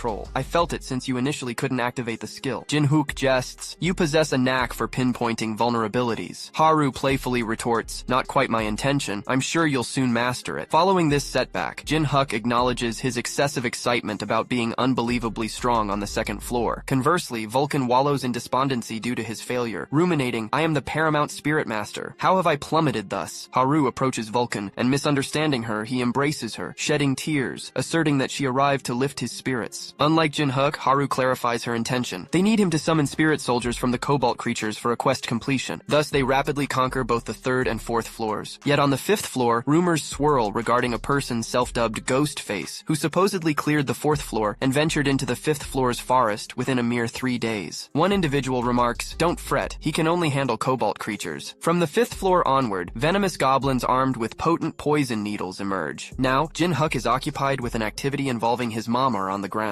Unbeknownst, a goblin hides on a tree, launching a poison needle at Jin Huk. Haru intervenes, severing the needle before impact. A wicked grin plays upon her lips as she jeers, you dare assault Jin Huk? In response, Vulcan dispatches a spirit soldier to vanquish the goblin. Vulcan commends Haru's swift action in neutralizing the poison needle, yet his astonishment surges upon observing her sinister expression wielding her sword. Vulcan subsequently inquires about her well-being, and she regains her composure. She herself is taken aback by her own amusement while clutching her sword. Following this, Jin Huk rises and declares, my preparations are complete, and tonight a formidable wave of monsters shall descend. It's worth noting that previously, just before entering the fifth floor, Jin Huk informed his team that the upcoming floor would be populated by goblins instead of cobbles, and their aim was to earn the title of Goblin Slayer. Haru raises a question regarding the necessity of hunting the Lord Monster. Once again, Vulcan informs him that such a hunt cannot be undertaken at will. The appearance of the monster is unpredictable, and its location on the tower remains uncertain. Jin Huk clarifies that he has no intention of pursuing the Goblin Lord, since he possesses the knowledge to manually initiate a wave. Both of them are taken aback upon learning that Jin Huk has the ability to manually trigger a wave. Vulcan points out that if such a method existed, rumors would surely have circulated throughout the tower. Jin Huk explains that he stumbled upon this information purely by chance. Recounting the event, he says, during one of my hunts near the periphery of the 400th floor, a crevice materialized as I scaled the tower. It was then that I made the discovery. He further elaborates that each floor houses a central zone that spawns monsters. By directing one's mana into this area, it engenders creatures akin to those in a monster wave. Vulcan acknowledges, you must have reaped significant benefits from this revelation. Jin Huk admits that he has only utilized this technique once, as the monsters encountered on the 300th floor and above differ significantly from goblins in scale. He even states, even facing the 4 great species head-on during a wave would prove insurmountable. Vulcan remarks, when this exploit was viable, you were unaware of its existence and couldn't capitalize on it. Jin Huk concurs, saying, the circumstances have changed. Now we intend to provoke numerous waves to expedite our growth. Returning to the present, players on the 5th floor perceive seismic tremors. A massive portal materializes akin to events on the 2nd floor, and a horde of goblins pours forth. Unable to contend with their overwhelming numbers, the players flee, grappling with their helplessness. Suddenly, Jin Huk emerges, advising, the uninjured individuals should escort the wounded to safety. The sight of the Ghostface visage elicits joy as he has triumphed over a wave before. Jin Huk engineered this dramatic entrance to propagate rumors about his prowess. He then summons his new demon spirit soldiers to assail the enemy. Mid-battle, Jin Huk discerns that his demon soul soldiers are ablaze, their tormentors being the psychic goblins. To Vulcan, Jin Huk emphasizes the need to eliminate these psychic goblins before the raid can be successful. Haru intervenes, decimating the monsters on the opposite side. Jin Huk employs his glutton skill to absorb the remains of a deceased psychic goblin, absorbing its fiery ability that influences even souls. With his soul fire skill, he swiftly eradicates the goblins in his vicinity. Suddenly, Haru's sword radiates immense energy, conjuring a set of equipment upon her person. Without warning, she launches an attack on Jin Huk with her blade. With a single swift stroke of her sword, Haru cleaved through nearly half the city, leaving goblins who witnessed it utterly astounded by such immense power. Meanwhile, Jin Huk stood there in sheer amazement as Haru obliterated the entire village in an instant. Upon closer inspection, he seemed to recognize the sword in her hands. A malevolent chuckle escaped her lips as she swung her blade toward Jin Huk, who narrowly dodged, the sheer force obliterating the building behind him. Removing his mask, Jin Huk revealed himself and asked her if she recognized him. Though she continued her relentless assault, Jin Huk managed to block her strikes but couldn't help but acknowledge her overwhelming strength. With a mighty blow, Haru sent Jin Huk hurtling through the ruins, causing Vulcan to worry and call out their names telepathically. Vulcan inquired about their well-being, and Jin Huk reassured him, explaining that it felt like they were facing the Doai's final vanguard. With the monsters already dealt with, Jin Huk instructed Vulcan to handle the rest. Readjusting his mask, he knew his priority was dealing with Haru. In a daring leap towards Haru, Jin Huk employed his battle foresight skill. Sensing the impending danger from her sword, he understood that failing to act would mean being cut to pieces. As he prepared to swing his axe at her, he reminded himself that there were no allies or enemies within the tower. Despite her tragic story, this was the end. However, a moment of hesitation washed over him as he recalled her joyful demeanor. That momentary pause allowed Haru to seize his axe and use her own battle foresight. Her grin and menacing stare promised destruction. She slashed Jin Huk, sending him reeling and injuring him. In a desperate move, Jin Huk summoned his skeletons, reanimating the goblins who had perished. He directed them to confront Haru. Astonishingly, she effortlessly sliced the skeleton soldiers into pieces. Jin Huk, bewildered by her speed, wondered if she had used her battle foresight. He couldn't help but acknowledge that she was overwhelmingly powerful, leaving him questioning how he could possibly defeat her. Then a massive explosion occurred, propelling Jin Huk backward. As he distanced himself from her, he sensed that something was amiss. He wondered if she was exhausted or experiencing some kind of side effect. Noticing her bleeding eyes, he realized something was wrong. He considered whether this was the rebound Haru had mentioned. If that were the case, he saw a glimmer of hope, but he needed to ensure she couldn't use her battle foresight anymore. Jin Huk sprinted and she pursued him. He leapt into a house through a window, causing Haru to momentarily pause. Jin Huk taunted her, asking if she was coming for him. She menacingly leaped inside the window, preparing to attack. However, Jin Huk suddenly reanimated two goblin zombies armed with paralytic poison darts, confidently stating that even a Doabi would be affected by the dart with a direct hit. As the darts closed in, Jin Huk doubted that Haru could evade them without her battle foresight. She made the choice to employ her unique ability and skillfully deflected the incoming darts and the zombie soldiers, much to Jin Huk's dismay. Subsequently, she lunged at Jin Huk, attempting a decisive slash, but Jin Huk narrowly evaded her relentless attacks. Undeterred, she fixed her intense gaze on Jin Huk and let out an eerie laugh, poised to impale him with her sword. However, in a surprising turn of events, a dart found its mark in Jin Huk, piercing through him and striking Haru. Jin Huk admitted that without the rebound effect from using battle foresight, his seemingly implausible plan would have surely failed. His ingenious scheme involved shooting her with a poison dart from her blind spot, and it proved successful. Despite her fury, she collapsed, and Jin Huk just managed to catch her before she hit the ground. However, an unusual sensation lingered in his hands, making him wonder if it was a result of the paralytic poison from the dart. Jin Huk decided to instruct one of his goblin zombies to fetch him a dart, which she promptly absorbed. In that moment, Jin Huk gained newfound resistance to the effects of the dart, developing a paralytic ability. Observing Haru, Jin Huk remarked that she possessed quite the vexing power. Meanwhile, Haru found herself in a serene, ethereal realm, floating amidst a beautiful pink landscape with her sword before her. Confused and disoriented, she couldn't place her whereabouts. Suddenly, a man approached and inquired if she was the new wielder of the Dragon Slayer sword. He scrutinized her and noticed her youth, prompting Haru to inquire if he was a dokebi. The man responded cryptically that she was both right and wrong. Perplexed, Haru pressed him for an explanation, but he swiftly held his sword to her throat as a warning. He cautioned her that next time, if she drew the sword without proper preparation, it would consume her in an instant. She awoke, her senses returning, finding herself being carried by Jin Huk. Baffled by their location, she questioned Jin Huk's actions. Blushing slightly, he reassured her that he would explain everything later. As she rested on the bed, Jin Huk outlined their plan to replenish their resources and proceed to the 10th floor. He explained that every 10th floor within the tower held a significant city and a boss monster they needed to defeat to progress. Haru mentioned her knowledge of the formidable orc warrior Vulcan, which Jin Huk affirmed was akin to a lord-level monster. However, when Haru suggested they would all go once they were healed, Jin Huk abruptly halted her with a firm no. He clarified that from now on, she would operate independently from the group. Shocked, Haru questioned his intentions, fearing abandonment. Jin Huk reassured her that he wasn't abandoning her and reminded her of the events on the 5th floor. Her memories ceased at a certain point, and Jin Huk informed her that her sword was a demon blade possessing a skill comparable to an ego sword. It granted incredible power, but eroded one's sanity in return. Seated on the bed, he emphasized that relying on such an unstable power would lead to her breakdown before reaching the 100th floor. He assigned her a task, encouraging her to develop her own strength independently of the sword and ascend to the 10th floor on her own. It was her homework. She understood Jin Huk's intentions to help her grow stronger. With a cheerful expression, she accepted the challenge, promising to become a worthy ally for Jin Huk. Jin Huk smirked and said, "All right." The next morning, Jin Huk, Vulcan, and Haru stood on the street. Haru expressed her gratitude for the rope and her intention to catch up with Jin Huk as soon as possible. Jin Huk assured her that he would be waiting. With that, they parted ways, each embarking on their separate journeys. A few days later, up on the 9th floor, Jin Huk continued to put his new mask from Haru to the test. relaxed. In front of him were creatures unlike the goblins he'd faced earlier, but they didn't pose any real danger. Vulcan observed Jin Huk and asked for his thoughts, but Jin Huk was more interested in discussing Vulcan's role in extracting orc souls for creating orc soul soldiers. Vulcan remarked that creating waves seemed to be their new routine, to which Jin Huk suggested he not complain. Although Vulcan assured him he was enjoying it, Vulcan couldn't help but notice Jin Huk's indifference, as he'd never once mentioned Haru during their floor clearing. Jin Huk asked Vulcan what he meant, then revealed he wouldn't have accepted her as an ally if he knew she would fail. He recognized her strength and her unwavering desire for revenge. Jin Huk then urged Vulcan to focus on bringing more orcs to complete their task, since the manual wave seemed insufficient. Vulcan, visibly angered, expressed disbelief at Jin Huk's apparent lack of respect for his elders, and inquired about Jin Huk's parents. Jin Huk calmly stated he didn't have parents and questioned what was wrong with that. Vulcan was taken aback by this revelation. Jin Huk went on to explain that he was raised in an orphanage, shedding light on why he acted the way he did. In a moment of understanding, Vulcan placed a comforting hand on Jin Huk's shoulder, and even asked for a hug. However, Jin Huk quickly recoiled, telling Vulcan to stay away because he despised pity. Despite this brief tension, Jin Huk soon achieved the Orc Slayer title. Now on the 10th floor, the room of trials, a notification appeared stating they needed to defeat the boss to proceed. Failure meant going back to the 9th floor. A scoreboard displayed records of previous clears, all completed within a minute. Jin Huk noticed Vulcan's name was absent, and Vulcan pointed out that Jin Huk's name wasn't there either. Vulcan explained that most of the records belonged to members of the 4 great species due to their innate skills. Jin Huk suggested they attempt to break the record today, and Vulcan laughed in agreement. The system informed them of a 1-minute preparation time before the boss battle. Jin Huk found the preparation time useful, especially for planning. Jin Huk instructed Vulcan to utilize his demon soul soldiers to immobilize the boss upon its spawn, to which Vulcan promptly summoned his soul soldiers, acknowledging his understanding. Jin Huk, with determination, placed his hand on the floor, activating a magic circle that materialized a magic spear. With a vow to demonstrate the prowess of a true master, he cast enchantments like piercing, dexterity, resilience, lethal, and demonic energy on the spear, turning it a foreboding dark purple. Now Jin Huk, Vulcan, and the soul soldiers stood poised with the spear, eagerly awaiting the boss's arrival. As the preparation time elapsed, the moment of truth arrived. The countdown initiated with 3, 2, 1, summoning the formidable Great Orc Warrior. With resolute eyes, the massive orc boss materialized before them. Acting swiftly, Vulcan commanded his soul soldiers to immobilize the orc, and they executed the order without delay. Jin Huk took aim and hurled the spear toward the orc with incredible speed. The boss's head was severed, shattering the record in less than a second. The system offered Jin Huk the chance to immortalize his name, and he opted for Ghostface. The news rapidly spread as a notification was sent to everyone confirming that the record-breaking feat was accomplished by Ghostface. It came as no surprise since our boy was the one who achieved this remarkable feat. On the 8th floor, the astonishment rippled through the crowd, including Haru, who realized she needed to intensify her training efforts. Vulcan couldn't contain his excitement, struggling to believe that they had triumphed so effortlessly. Shattering the records of the 4 great species was an inconceivable achievement, one that only our heroes had managed to accomplish. Now it was time for them to progress to the 10th floor, and Vulcan concurred, urging them to proceed and await Haru. Upon entering, Jin Huk received a notification indicating his arrival on the 10th floor, accompanied by a boost of all his stats by +5 and the unlocking of the auction. The scene transitioned to a man tossing a gold coin into the air, observing the new record with satisfaction and musing. Ghostface, huh? A few days later, Jin Huk and Vulcan ascended to the 10th floor. The initial Metropolis climbers would reach, home to the portal leading back to Earth. Consequently, those who gave up on climbing gained commercial rights and shaped the tower's largest city among the first 100 floors. Jin Huk decided to liquidate the remainder of his spoils, intending to purchase potions and other consumables. As our hero continued to evaluate his new mask, Vulcan mentioned that the city had lifted its auction restrictions, yet the marketplace remained vibrant. Jin Huk agreed, noting that there were individuals here leading ordinary lives, making it possible to acquire all necessities through auctions. While strolling through the city, persistent merchants pitched their services, persistently mentioning the Gold Lich Inn. Vulcan's frustration mounted, prompting him to inquire about the term Gold Lich. Realizing Vulcan's unfamiliarity, Jin Huk elucidated that Gold Lich Company was the premier enterprise that emerged years ago. However, Gold Lich referred to an individual, the wealthiest figure in the tower. His true name eluded the public, but rumor had it that an unimaginable amount of gold flowed through his hands. Vulcan, taken aback, questioned Jin Huk's business agenda, prompting Jin Huk to point at the Gold Lich Company logo and reveal that he was considering them for sponsorship. Vulcan was astounded, learning that Jin Huk intended to secure sponsorship from the Gold Lich. The scene shifted to a girl welcoming our heroes to the Gold Lich Company, where she explained that anything of value, be it weapons, loot, potions, or information, could be bought and sold. She handed Jin Huk a waiting ticket, and Vulcan couldn't help but chuckle when he saw it was number 18, associated with the word fuck in Korean due to its similar pronunciation. After some time, number 18 was called, and a man man named Hal Sion, in charge of the third counter, introduced himself and asked how he could assist them. Jin Huk, revealing his mask, asked if it would suffice for identification. The man was left flabbergasted as he recognized the ghostly visage before him as Ghostface. Just as Hal Sion was about to announce his name, Jin Huk silenced him, reminding him of the reason he concealed his identity with the mask. Hal Sion nodded in understanding, prompting Jin Huk to request an assessment of his finances. He displayed 3,000 gold, the earnings he'd garnered from battling the waves. Hal Sion inquired about Jin Huk's intentions for such a substantial sum, to which Jin Huk disclosed his desire for a meeting with the Gold Lich. Hal Sion was taken aback, inwardly questioning Jin Huk's sanity. Jin Huk pressed for an explanation, reminding him that Hal Sion had previously stated that anything could be bought and sold in this place. Hal Sion regretfully explained that 2 reasons stood in the way. The Gold Lich was exceptionally occupied, and Jin Huk's offer of 3,000 gold fell far short of the value the Gold Lich placed on his time. Jin Huk inquired about the required amount for a meeting with the manager here. After some contemplation, Vulcan couldn't help but label Jin Huk as an asshole, and enlisted a random employee to arrange a meeting with the company's head. Vulcan questioned what Hal Sion had done to provoke Jin Huk's actions. In response, Jin Huk challenged Vulcan to suggest an alternative method to meet the Gold Lich if he had one in mind. Facing a door, Jin Huk wondered if this was the end. He knocked and introduced himself as Ghostface. The voice inside invited him in, revealing a man seated in a chair who introduced himself as Puppet, the 10th floor branch manager of the Gold Lich Company. Puppet greeted the super rookie and inquired about Jin Huk's desire to meet the Gold Lich. Jin Huk affirmed his interest but expressed doubt about the Gold Lich being present. Puppet apologized, citing the insufficiency of Jin Huk's offered funds. Jin Huk proposed an alternative: have Puppet summon the Gold Lich first, confident that a meeting would secure his sponsorship. Puppet, while acknowledging his knowledge of Ghostface, expressed discomfort at Jin Huk's casual discussion of the Gold Lich. Secretly, Puppet enacted his skill trait, Marionette, encircling Jin Huk with marionette strings tightening around Jin Huk's neck. Inwardly, Puppet was confident in his ability to manipulate anyone snared by his strings, and he regretfully informed Jin Huk that he would have to depart. However, to Puppet's astonishment, Jin Huk swiftly seized the strings and declared a wager on Puppet's arrogance, shattering the marionette. Puppet was left in disbelief, pondering how Jin Huk had managed to nullify a skill effective even against climbers on the 180th floor. Abruptly, Puppet brought his hands together, and both he and Jin Huk appeared to have shifted locations. Puppet remarked that this was likely Jin Huk's first encounter with this realm. As Puppet attempted to explain their whereabouts, Jin Huk interjected, identifying the place as the Mind Realm, a boundless dimension formed by separating the soul and mind from the body. Inwardly, Puppet questioned how a 10th floor climber like Jin Huk could possess knowledge of this esoteric realm. Puppet proceeded to emphasize that within this realm, the laws of reality held no sway. It was a dimension where one had to rely on their life experiences and the strength of their soul to engage in combat. Adopting a menacing demeanor, Puppet proposed that if Jin Huk wished to emerge victorious in this confrontation, he would endeavor to arrange a meeting with the Gold Lich. Puppet once again snared Jin Huk with his strings, but this time Jin Huk responded with a smirk, confidently stating, "The power of one's experience and soul, you're no match for me then." Puppet, on the contrary, couldn't fathom how a newcomer on the 10th floor possessed such profound knowledge. Our hero appeared to have the mental acumen of at least a 100th floor climber, if not higher. Recognizing Jin Huk as his equal, Puppet knew he had to come up with a more dependable strategy. In that critical moment, he summoned his puppets an army of controlled dolls surrounding Jin Huk. Puppet explained that in the realm of the mind, experience equated to strength, and these were puppets Puppet had acquired through his experiences. He disclosed that to ascend beyond the 100th floor, he had enhanced these puppets to be as formidable as a 50th floor climber when infused with mana. Brimming with confidence, Puppet asserted that the winner had already been decided the moment Jin Huk entered the mind realm. He then commanded his puppets to assail Jin Huk from all sides, engulfing him. Thinking it was over, Puppet reassured Jin Huk that injuries in the mind realm didn't carry over to the real world. Suddenly, a colossal explosion erupted behind Puppet, and he turned around in a panic, realizing magic was in play. Emerging from the dark smoke was a menacing purple shadow, transforming into a skeletal mage. Puppet identified it as the Lich Mage and panicked, wondering why the 100th floor boss monster was here. Jin Huk countered that it wasn't as simple as Puppet thought, while Puppet was left wondering why his puppets were faltering. In a menacing tone, Jin Huk, now in his past life form, explained that materializing a deceased person in the mind realm took time. He assured Puppet that it wasn't as straightforward as he believed. Jin Huk found Puppet's puppet army laughable compared to his undead forces, a true embodiment of a formidable army. Jin Huk confidently declared that the victor had been decided the moment they entered the mind realm, emphasizing that mere puppets were Puppet's downfall. Bewildered and unable to fathom the arrival of bosses above the 100th floor, Puppet screamed in terror, asking who the Ghostface was. Jin Huk unleashed his army upon Puppet, who let out a terrified scream. Abruptly, they were thrust back into reality. Puppet, sweating profusely, found himself disoriented, wondering when they had returned to the real world since he hadn't even disbanded his own mental realm. He couldn't fathom how Jin Huk had taken control of the mind world. world. With Jin Huk firmly in control of the situation, he looked down at the overwhelmed Puppet and admonished him to stop acting like a crybaby and to stand on his own 2 feet. He reminded Puppet of their bet, which was for Puppet to arrange a meeting between Jin Huk and Gold Lich. Jin Huk then handed Puppet a letter. Puppet inquired if the letter was all there was, to which Jin Huk confirmed and instructed him to send it to Gold Lich. While Puppet had lost, he couldn't guarantee a response to the letter, but Jin Huk exuded confidence that he would indeed receive a reply from Gold Lich. With that, Jin Huk left. Once outside, Puppet assured Jin Huk that he would contact his lodging once he received a response. Jin Huk simply replied with an okay. As Jin Huk was departing, Puppet and Hal Sion bowed, urging Jin Huk to return safely. As the sky began to cast its evening hues, Vulcan suggested they return to their lodging and rest. Jin Huk, however, questioned this and asked if there wasn't somewhere else they needed to go. Vulcan, perplexed, inquired if there was another destination. Jin Huk, sporting a mischievous grin, pointed out the inefficiency of waiting around for Gold Lich's arrival. Since they had time to kill, he emphasized the need to fulfill their responsibilities as guild members. The scene shifts to the White Swallow Guild House. In the lobby, a blonde girl turned to her friend and asked how far she'd climbed in the tower. Her friend replied, 57th floor. The blonde girl couldn't fathom why they were stuck in the 10th floor lobby, questioning who would dare to enter the main door of the Holy Kingdom's affiliated guild. Suddenly, Jin Huk swung the door open, leaving the girls utterly shocked. Swiftly regaining their composure, they maintained their professionalism and warmly welcomed Jin Huk to the White Swallow, inquiring about the purpose of his visit. Jin Huk, employing his acting skills, broke into a broad smile and replied, "Raiding the tower alone has proven too challenging, so I'd like to join the guild." The girls were relieved to discover that an individual sought to join their guild. Yet they suddenly paused, sharing a common concern: the potential for significant empowerment if they recommended a newcomer to the guild. After careful consideration, they enthusiastically welcomed Jin Huk, inquiring if he had a reefer or received a direct invitation. Jin Huk, still playing his part, feigned ignorance and mentioned that he came due to the guild's substantial affiliation. The 2 young women exchanged triumphant glances, convinced that Jin Huk was a novice unaware of their guild's intricacies. The blonde girl then requested Jin Huk to demonstrate his abilities. In response, Jin Huk asked them for a coin and effortlessly bent it using his fingers, astonishing the girls. He then claimed proficiency in basic magic and ignited a fire on his hand as if to demonstrate, leaving the 2 girls bewildered. They were astounded by Jin Huk's array of talents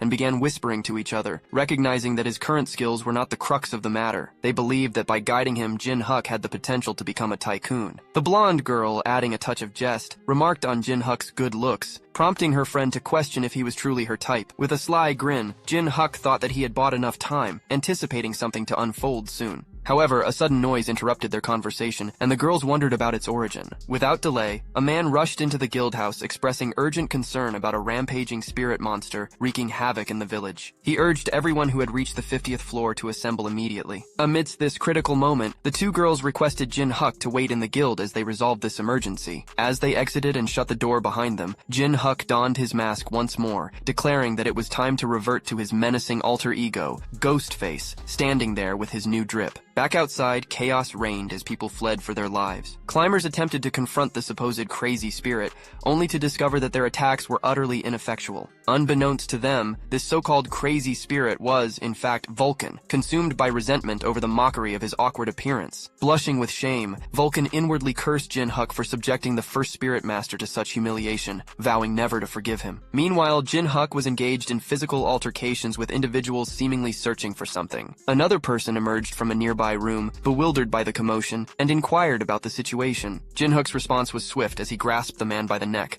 hoisting him into the air. He noticed a plethora of books inside the room the man had come from and demanded information. Jin Huk explained that given their guild's affiliation with the Holy Kingdom, he required a list of other guilds and their precise locations. The gasping man questioned Jin Huk's wisdom in making enemies of 2 members of the 9 Star. Jin Huk expressed gratitude for the man's concern, but warned that now was not the time to worry about others. Terrified, the man reluctantly pointed toward a desk inside the room he'd exited. Jin Huk thanked him for not wasting his time, releasing his grip. As Jin Huk perused the papers on the table, he discovered information about the Pelin siblings, realizing that the individuals before him were their pawns. He silently vowed to bring them all under his control, burning the papers as a symbolic gesture of his intent to dismantle them slowly. The scene shifted to Gold Lich, who was reviewing reports when an envelope slipped from the stack, catching his attention. Intrigued, he opened the letter, wondering why Puppet had sent a separate message alongside the reports. As he read the contents, a moment of eerie silence enveloped him, followed by a nervous, sweat-inducing realization. Gold Lich exclaimed, "Ghostface, how in the world do you know about this?" Due to Jin Huk's involvement in igniting the building, a massive fire suspected to be an act of arson engulfed the village. Unfortunately, all witnesses on the scene perished. Beck Halo, the guildmaster of the White Swallow, expressed suspicion about a prospective recruit. Beck inquired about the individual's appearance and attire from two young women. Strikingly, their descriptions of Jin Huk differed. The blonde girl depicted him as a handsome man with a prominent nose bridge, while her friend described him as unattractive with a short, stubby nose. They exchanged shocked glances, realizing Jin Huk might have employed hallucination magic. The narrative shifts to Jin Huk in a room where Vulcan emerged from a portal, and Jin Huk praised his performance with an arrogant grin. Jin Huk mentioned rumors about a fearsome ghost. Vulcan, frustrated, questioned if he was mocking him. He also inquired if Jin Huk had completed his mission without detection. Jin Huk confidently admitted to using effective hallucination magic, causing everyone to remember him differently. When Vulcan asked about the gathered information on other guilds, Jin Huk stated that having it in his mind sufficed. Suddenly, a knock at the door interrupted them. Vulcan asked if Jin Huk had requested room service, but Jin Huk denied it. He donned his mask and devised a plan. He'd open the door on the count of 3, and Vulcan would apprehend the visitor. Jin Huk counted 1, 2, 3, and Vulcan swiftly summoned chains to capture the knocker, revealing it was Hal Xiang. He informed Jin Huk that Puppet had sent him to convey that the Gold Lich had arrived at the 10th floor branch. Upon reaching the 10th floor, they encountered numerous knights. Jin Huk inquired about the Gold Lich's whereabouts, and the Gold Lich himself acknowledged Jin Huk's audacity and commended his courage for showing up. With a menacing demeanor, the Gold Lich warned Jin Huk of a steep price to pay, declaring that individuals who possessed knowledge of certain matters couldn't exist within the tower. As the Gold Lich departed, he ordered the knights to escort Jin Huk, barely clinging to life, to his room. Jin Huk's demeanor turned menacing as he challenged the knight leader, asking if he desired a fight. In response, the knight leader ordered his comrades to prepare for battle, but before they could react, Jin Huk delivered a powerful punch to the leader while chastising him for foolishly revealing their strategy. The other knights watched in shock as their captain was defeated. Without hesitation, Jin Huk swiftly incapacitated all the standing knights and then advanced towards the Gold Lich, wielding the knight's equipment. The Gold Lich, in a dramatic turn, caused the gold coins around him to levitate, almost resembling liquid. The coins transformed into projectiles and barraged Jin Huk relentlessly. Internally, Jin Huk recognized this power as golden power, where the Gold Lich converted gold into mana for his attacks. Jin Huk skillfully deflected the onslaught of coins and questioned if that was all the Gold Lich had to offer. However, the Gold Lich wasn't finished. He morphed the gold into sharp-pointed blades, warning Jin Huk that the majority of the gold in the branch could unleash a devastating wave. Even if it's the so-called ghost face, he will be critically injured. Just as an explosion occurred around Jin Huk, seemingly ending the confrontation, Jin Huk surprised the Gold Lich by revealing he wasn't defeated. He held a spear to the Gold Lich's neck, claiming victory in their verbal battle. Pushing away the spear, the Gold Lich arrogantly remarked that he could easily eliminate someone like Jin Huk if he wished. To the Gold Lich's shock, Jin Huk countered, stating that he couldn't be killed. Jin Huk emphasized that the Gold Lich hadn't inquired about his information source, and that they intended to capture him alive. Jin Huk offered to reveal his source, leading the Gold Lich to request his presence in a grand room. Jin Huk marveled at the opulence of the room, acknowledging the power of money. The Gold Lich then activated his power, creating sharp blades that sealed them off from the outside world. He demanded to know the person who had informed Jin Huk about his ownership of the auction. The auction serves as an expansive system enabling the trading of items within the tower. However, this intricate system wasn't a natural occurrence within the tower. It was crafted by a singular individual, Gold Lich. Internally, Gold Lich harbors concerns that the exposure of this truth could undermine the very foundation of his Gold Lich enterprise. With a fiery glare, Gold Lich interrogates Jin Huk, inquiring about the source of the information that implicated him as the auction's owner. Jin Huk, donning a smirk, playfully reveals that it was merely a ruse devoid of any concrete origin. Unsatisfied with Jin Huk's response, Gold Lich forges a substantial golden labrise, brandishing it menacingly while questioning if the loss of an arm and leg wouldn't severely hinder Jin Huk. As Gold Lich launches his assault, Vulcan materializes and delivers a powerful punch, shattering the formidable lays into fragments. Gold Lich's eyes widen in astonishment as he comprehends that Jin Huk has employed a soul soldier. Maintaining some distance from Jin Huk, Gold Lich astutely observes that only a spirit master possesses the capability to wield soul soldiers, prompting him to inquire how Jin Huk has acquired this skill. Jin Huk removes his mask, revealing a wide grin as he addresses Gold Lich by his true name, Creditor William. Acknowledging Jin Huk, Gold Lich queries how he is still alive. Jin Huk proceeds to recount the events of the raid on the 600th floor, the betrayal by the 9-star, Bale's bestowed gift, and his subsequent resurrection. Gold Lich is left deep in thought hearing this narrative for the first time, while Vulcan regards Jin Huk with newfound interest. Gold Lich then conveys his disbelief in standing before the person he thought was Cha Jin Huk. Jin Huk counters by affirming that his identity remains unchanged, albeit with a dash of surprise. Gold Lich subsequently inquires about Jin Huk's motives, to which Jin Huk responds by expressing his need for financial assistance from the Gold Lich company. He proposes a sponsorship-type contract. Gold Lich, however, asserts that Jin Huk shouldn't speak of the company as if it were his own. Jin Huk rebuts this by emphasizing his significant contributions, highlighting his role as a founding contributor and the largest shareholder of the Gold Lich company. Noting Jin Huk's assertiveness, Gold Lich remarks that he finally perceives the true Jin Huk. In their conversation, Jin Huk humorously quips that he is indeed the genuine Jin Huk. Gold Lich then underscores the necessity for reciprocity, even if Jin Huk is without a doubt the authentic Jin Huk, emphasizing that a contract requires both parties to contribute. Jin Huk proceeds to offer valuable insights he's deduced from the wealth of information he's collected and synthesized over time. Gold Lich, intrigued, agrees but mentions that the price will be determined after hearing Jin Huk's revelations. With a focused demeanor, Jin Huk begins by revealing the 9 Stars' sinister plan to undermine him. He posits that this implies the existence of a mastermind orchestrating the scheme, given the strong-willed nature of the siblings, making them unlikely to cooperate unless commanded by a power higher than them. That higher authority, he asserts, can only be the tower's 4 monarchs. Gold Lich is visibly astounded and asks Jin Huk to pause, inquiring if he is referring to the tower's 4 royalties. Jin Huk confirms this and explains that the 4 royalties are driven by the desire to preserve the dominance of their respective species. With other species ascending the tower, which has emerged as a realm from another world, their influence diminishes. As a result, they aim to reach the tower summit or eliminate potential threats that could challenge their supremacy. Those who partake in the struggle stand to become rulers of their respective floors. Gold Lich queries if this is the extent of Jin Huk's deductions, especially since Jin Huk was the primary victim in this situation. Jin Huk reveals that the Oni village on the 100th floor possesses this knowledge. He further adds that he is aware of the sole survivor of that catastrophic event, a young Oni girl named Haru. The scene transitions to Haru, decapitating an orc. She inwardly laments that it's still insufficient to defeat the orc boss. She must significantly augment her strength. Her struggles with the 10th floor boss challenge weigh heavily on her mind. Inwardly, she resolves that to reunite with Jin Huk, she must undergo a substantial transformation. Suddenly, her sword queries why she's groaning when she simply needs to utilize its power. The sword suggests that dispatching the orc boss would be effortless with its assistance. However, Haru declines, citing her promise to Jin Huk not to wield the Dragon Slayer's sword's might. She firmly asserts her commitment to growing stronger on her own, and requests the sword not to engage her in conversation. Gold Lich then voices his puzzlement. During that fierce conflict, the Oni dispatched only a young child and a sword. Jin Huk confirms that Haru and the sword are indeed the targets. He elaborates that to eliminate a single young Oni, they decimated the entire species. In essence, they're handicapping themselves. Inwardly, Gold Lich acknowledges the implausibility, but recognizes that it would explain everything. Jin Huk rises and declares his motive as revenge. He vows to obliterate everyone, including the 9 Star, the supporters of the 4 royalties, and the 4 royalties who murdered Gold Lich's family. With his newfound trust in Jin Huk, Gold Lich channels power from the outside world. Just then, Bal arrives inquiring about Jin Huk and Gold Lich's discussion. The 9-tailed fox chimes in with an unrelated remark, irritating Jin Huk, who snaps at them to be quiet and not disrupt the atmosphere. Gold Lich, finally accepting Jin Huk's offer, expresses his willingness to provide Jin Huk with his insights. Still somewhat skeptical, he challenges Jin Huk to prove that he is truly Cha Jin Huk. At this moment, Jin Huk lets out a weary sigh and questions whether he truly lacked trust to this extent. He inquires of Gold Lich whether such an extreme measure is necessary. Gold Lich responds by emphasizing his role as a merchant, where trust holds immense value and is not something he can afford to take lightly. Jin Huk finds this rather irksome, prompting him to reach out to Bal for a character reference. Jin Huk proposes a handshake, but Bal, still hesitant, requests not 1 but 3 handshakes as a condition for vouching for him. Jin Huk agrees and completes the handshakes, with his title Peak of All Evil on the line. Bal vouches for Jin Huk. Gold Lich, compelled by this display of trust, offers his hand for a handshake and expresses his willingness to believe Jin Huk. As their hands meet, Jin Huk wastes no time in presenting his initial request to his sponsor. Gold Lich accepts and assures him that if it's something purchasable, he'll acquire it promptly. Jin Huk, resolute in his purpose, reveals his need for an extensive array of weapons suitable for use within the tower, along with plenty of spares. Gold Lich, puzzled, questions Jin Huk's motives, reminding him that he's a spirit master and asking if he's going to start a war on the 10th floor. Jin Huk grins and inquires whether Gold Lich is familiar with the term All-Master, showcasing his status window as evidence. Upon seeing the All-Master class designation, Gold Lich is left dumbfounded, realizing the significance of Jin Huk's newfound strength. Jin Huk proceeds to explain that the All-Master class, as the name implies, enhances all of his stats, even for weapons he's never wielded before. It imparts a profound sense of familiarity, as if he has years of experience with each weapon. Inwardly, Gold Lich acknowledges that while Jin Huk may be currently weaker due to reincarnation, his potential has skyrocketed. Gold Lich decides that his priority should be to exponentially increase Jin Huk's potential and promptly summons Puppet. Puppet enters, inquiring if their conversation has concluded. Gold Lich then tasks Puppet with procuring and gathering all the weapons available on the 10th floor, discreetly using various various company names to avoid suspicion. Presenting his golden card, Gold Lich instructs Puppet to label the weapons as VIP. After some time, Puppet returns holding a single piece of clothing. This leaves Jin Huk perplexed as he had expected a much larger assortment of weaponry. Puppet informs Jin Huk that all the weapons he requested are actually stored inside the coat. Initially perplexed, Jin Huk's confusion dissipates as Gold Lich grins and reveals the coat's true nature, a subspace coat. This remarkable coat possesses a lining that connects to a subspace capable of storing as many inanimate objects as a large storage room could. Furthermore, its temperature, size, and color are adjustable at the user's will, and it's enchanted with protective magic. Gold Lich emphasizes that this item is exceptionally rare within the tower and advises Jin Huk to use it with care. With his newfound drip, Jin Huk playfully suggests that Gold Lich should also exercise caution, given Jin Huk's ambitious spending habits. The scene transitions to a portal opening, and Kim, along with his two companions, emerges from it, barely clinging to life. One of them, in blue, notes that since they challenged the boss as a party, they didn't earn any achievements but survived thanks to Kim's support item. The one in orange laments that they've exhausted all their resources before reaching the 10th floor and questions how they'll continue their climb. Kim, wearing a joyful expression, reassures them by mentioning the White Swallow Guild's presence on the 10th floor, suggesting they'll find support there. However, his thoughts secretly turn to Jin Huk, now identified as Ghostface. He clenches his teeth in anger and vows to make Jin Huk pay for the humiliation and threats. Returning to a cheerful demeanor, Kim informs his companions that they're about to enter the bloody revenge battle. Upon arrival, they are shocked to discover the building in ruins. Night falls, and they learn that other guild members have evacuated to the 30th floor. With limited skills and resources, they ask Kim for guidance, realizing the challenge of reaching the 30th floor under these circumstances. As Kim remains silent, the man in blue prompts him to say something, while the man in orange expresses their trust in Kim, highlighting that aside from his guild affiliation, he's nothing special. Internally, Kim seethes with frustration, considering his companions useless. He contemplates using this opportunity to rid himself of them, believing they wouldn't have passed the 10th floor without his help. Suddenly, their attention is drawn to a trembling and whimpering baby fox on the street. Kim, irritated by their lack of food to offer, scolds the fox when it dares to lick his foot. Frustration boils over, and Kim cruelly kicks the defenseless creature, causing it to cry out in pain. In a moment of cruelty, Kim vents his own stress by relentlessly kicking the fox while cursing his misfortune and lamenting that everything in his life seems to go wrong. Then a glimmer of light appears in a dark alley, and in a flash, Kim's foot is severed by a swift knife strike, leaving him bewildered. Menacingly, Jin Huk commands him to cease his brutality, warning that it will take time to tend to the injured fox. Kim, racked with pain, pleads for the stranger's identity, but Jin Huk ominously proclaims that he's about to become the owner of the very fox Kim callously mistreated. A few moments earlier, Jin Huk strolled through the streets alongside Vulcan. Jin Huk mentioned they had one final destination in mind, the Tower of Class Advancement to harness spirit power. Vulcan, inquisitive, inquired about the purpose as Jin Huk was already a spirit master. Jin Huk explained that his class advancement was akin to becoming an all-master and regaining memories from his previous life, although he had yet to acquire spirit power through cultivation. Vulcan pondered the idea. Jin Huk suggested they take a break from spending the Golden Lich's wealth tonight. Suddenly, a notification alerted them that the nine-tailed fox had detected something. Bao pointed in a specific direction, prompting Jin Huk to look. As they gazed in that direction, the nine-tailed fox fell silent, leaving Jin Huk curious. She eventually requested his assistance, revealing that her baby was in peril. Bringing us to the present moment, Jin Huk was taken aback by the unexpected encounter with the offspring of the mystical nine-tailed fox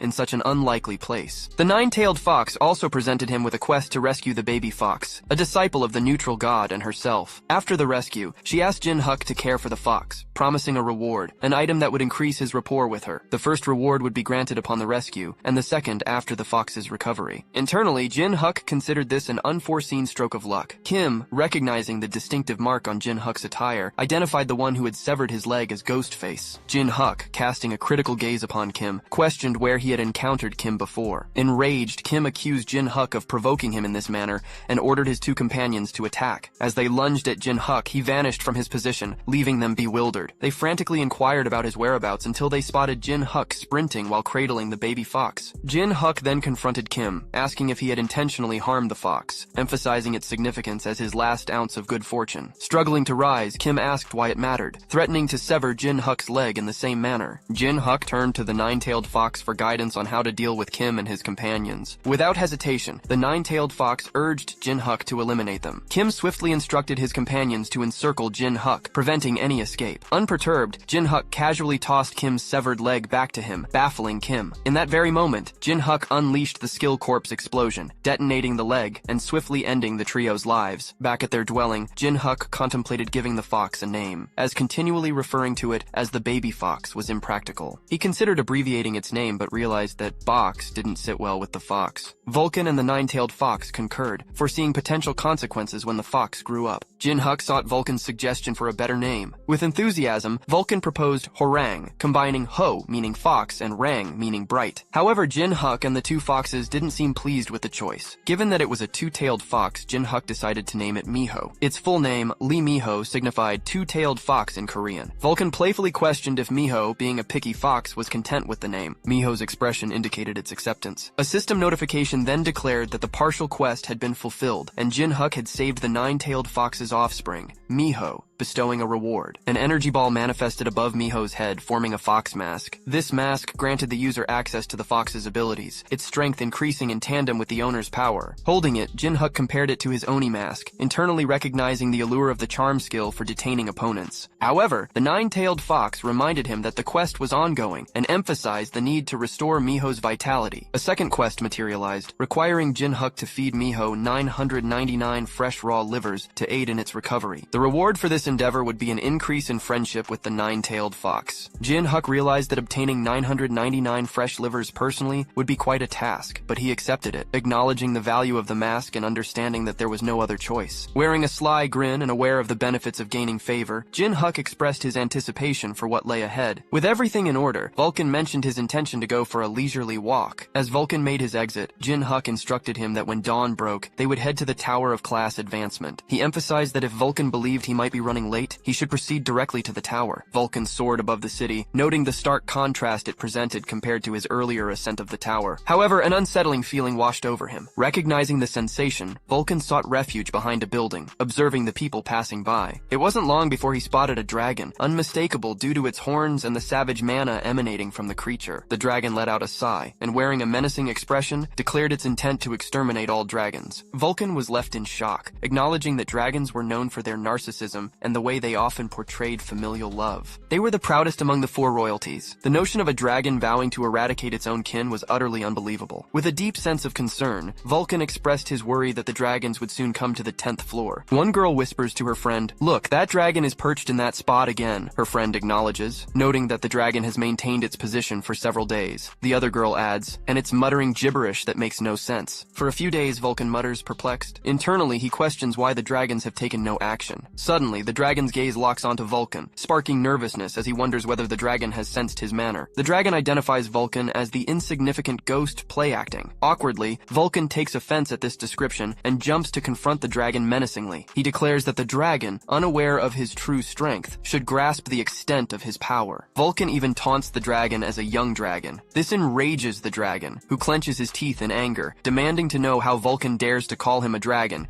and if he wishes to face death. Meanwhile, on the outskirts of the 10th floor, Jin Huk approaches the Tower of Class Change. He mutters his frustration, cursing Vulcan for not returning and wondering why Vulcan hasn't responded to his telepathic messages. Jin Huk opens the door to the tower only to find it deserted. His attention shifts to a voice introducing itself. The man with disheveled hair and a mark on his forehead warmly welcomes Jin Huk and introduces himself as Ken, the climber responsible for the Tower of Class Change. Jin Huk remarks on the desolation, and Ken explains that few people on the 10th floor awake in their mana. It's practically a ghost town. Jin Huk comments and expresses his desire to use the Necromancer's room and asks Ken if it's possible. Ken agrees but requests proof of Jin Huk's awakened mana by having him infuse a crystal orb with mana. Jin Huk inquires if he needs to channel the mana into it, and Ken confirms. Jin Huk places his hand on the orb and begins to infuse it with his dark and mesmerizing purple mana. The power is so overwhelming that Ken can't believe it. He wonders how a 10th floor climber possesses such potent mana. The orb becomes so saturated that it starts to crack and eventually shatters into numerous pieces. Ken's astonishment at the shattered crystal orb was so profound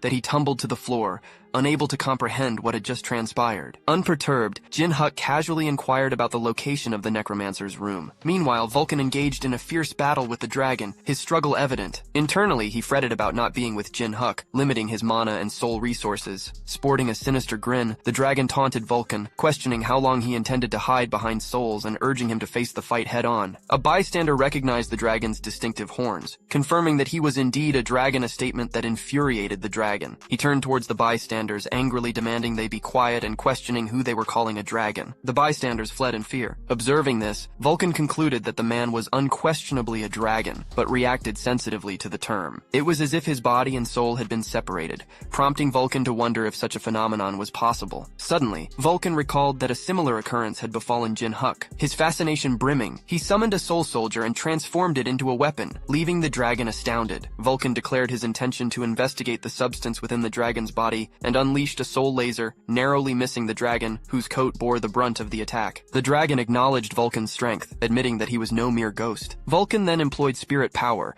a magical technique that consumed souls as if they were mana, a skill even Jin Huk couldn't wield. Yet Vulcan confidently asserted that he was Vulcan, the first spirit master, and would make sure the dragon regretted picking a fight, all while launching an assault. As the dragon dodged, he sarcastically asked if they were introducing themselves now. Appearing beside Vulcan to clash weapons, the dragon identified himself as Hendrik the Dragon Slayer, declaring that he was the human who would send Vulcan to Nirvana. A dragon slayer? Vulcan repeated, pondering how a potent soul like that ended up within a dragon's body. Hendrik unleashed his attack, the flowing dragon ride, forcing both combatants to create some distance. Vulcan realized his earlier carelessness, having underestimated Hendrik as a young dragon. If indeed there was a dragon slayer's soul within the dragon's body, and they were a climber of the 7,800th floor, Vulcan understood that even with Jin Huk's arrival, victory against Hendrik was far from guaranteed. With agility, Vulcan evaded Hendrik's attack and launched a counter-offensive, but Hendrik scoffed, questioning whether Vulcan truly believed he would fall for the same trick again. Just as Hendrik was about to evade,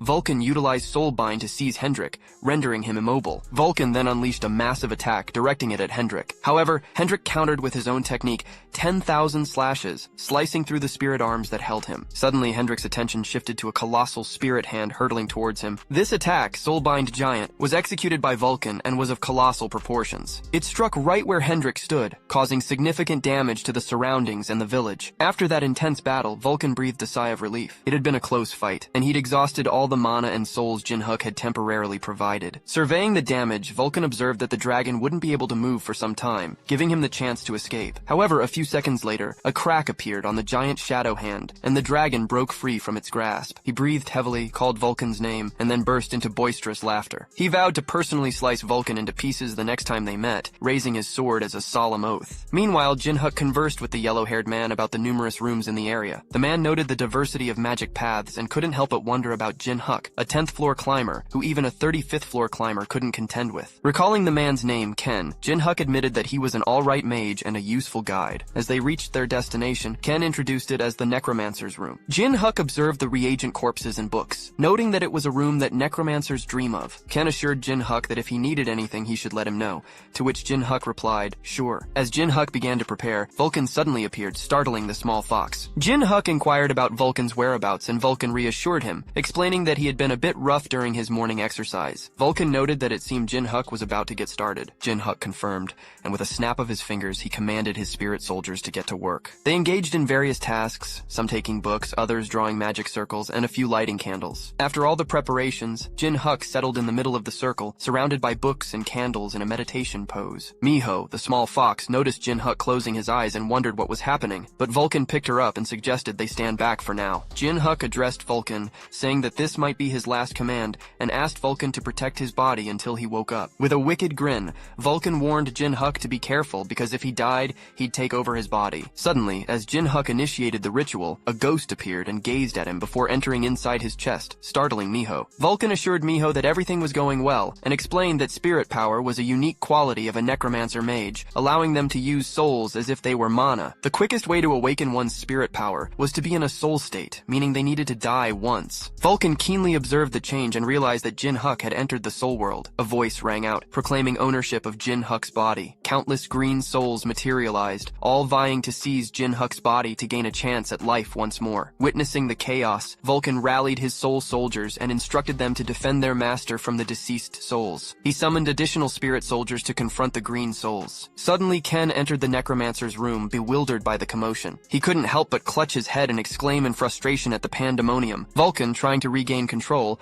asked Ken Ken if he was a manager there and requested his assistance. Meanwhile, Miho trembled in terror, hiding behind some books. However, she noticed a green soul about to attack Jin Huk. Just as the green soul lunged, Ken noticed the impending danger and alerted Vulcan. In a state of panic, Vulcan urgently implored Jin Huk to regain control because his body was on the verge of being stolen. Suddenly, Miho leapt between Jin Huk and the green ghost. She unleashed an attack, her body emitting a pink and black glow, appearing as if she was struggling but determined to save her savior Jin Huk. The whole crowd was left in awe by Miho's actions, leaving the green ghost bewildered and questioning the source of the dazzling light. Upon closer inspection, their eyes formed heart shapes as they found Miho irresistibly charming, and they fell to the floor, overwhelmed by her cuteness. Even Vulcan, his spirit soldiers, and Ken weren't immune to Miho's enchanting skill. Back to his senses, Vulcan quickly snapped Ken out of his daze. Inwardly, Vulcan speculated that this skill might be a form of charm, one that not only controlled desires but also snared souls. He considered that Miho's divine heritage might make her different. Suddenly, a towering green spirit appeared, clearly agitated by the commotion. Spotting Jin Huk, he remarked on the chaos. Vulcan nervously identified this giant spirit as a named, signifying he was a strong climber when he was alive. Vulcan understood the danger if he possessed Jin Huk's body. As the spirit eyed it hungrily, the giant spirit's interest in Jin Huk's body was unsettling. Vulcan realized he needed to intervene, but was still under the influence of Miho's charm. He urgently implored her to stop the giant green spirit. In response, the spirit told Miho to move aside, showing no interest in her. Undeterred, Miho leapt at the spirit, preparing to use her powers. However, as she unleashed her abilities, she felt drained, leaving Vulcan to question if that was her limit. The massive spirit raised his sword, prepared to strike Miho. She braced herself for the impact. Unexpectedly, Jin Huk raised his finger and unleashed a dark aura beam at the spirit, astonishing Vulcan. Jin Huk thanked Miho and pointed at the spirit, calling him a bastard. The spirit screamed in terror as Jin Huk's attack damaged his spirit form. Jin Huk declared that even as a ghost, the giant spirit would serve as a powerful bullet. Absorbing the smaller green ghost that was unconscious on the floor, the giant spirit confronted Jin Huk, but he responded with a menacing glare and unleashed a barrage of dark purple energy bullets using his skill 10-fingered soul bullet,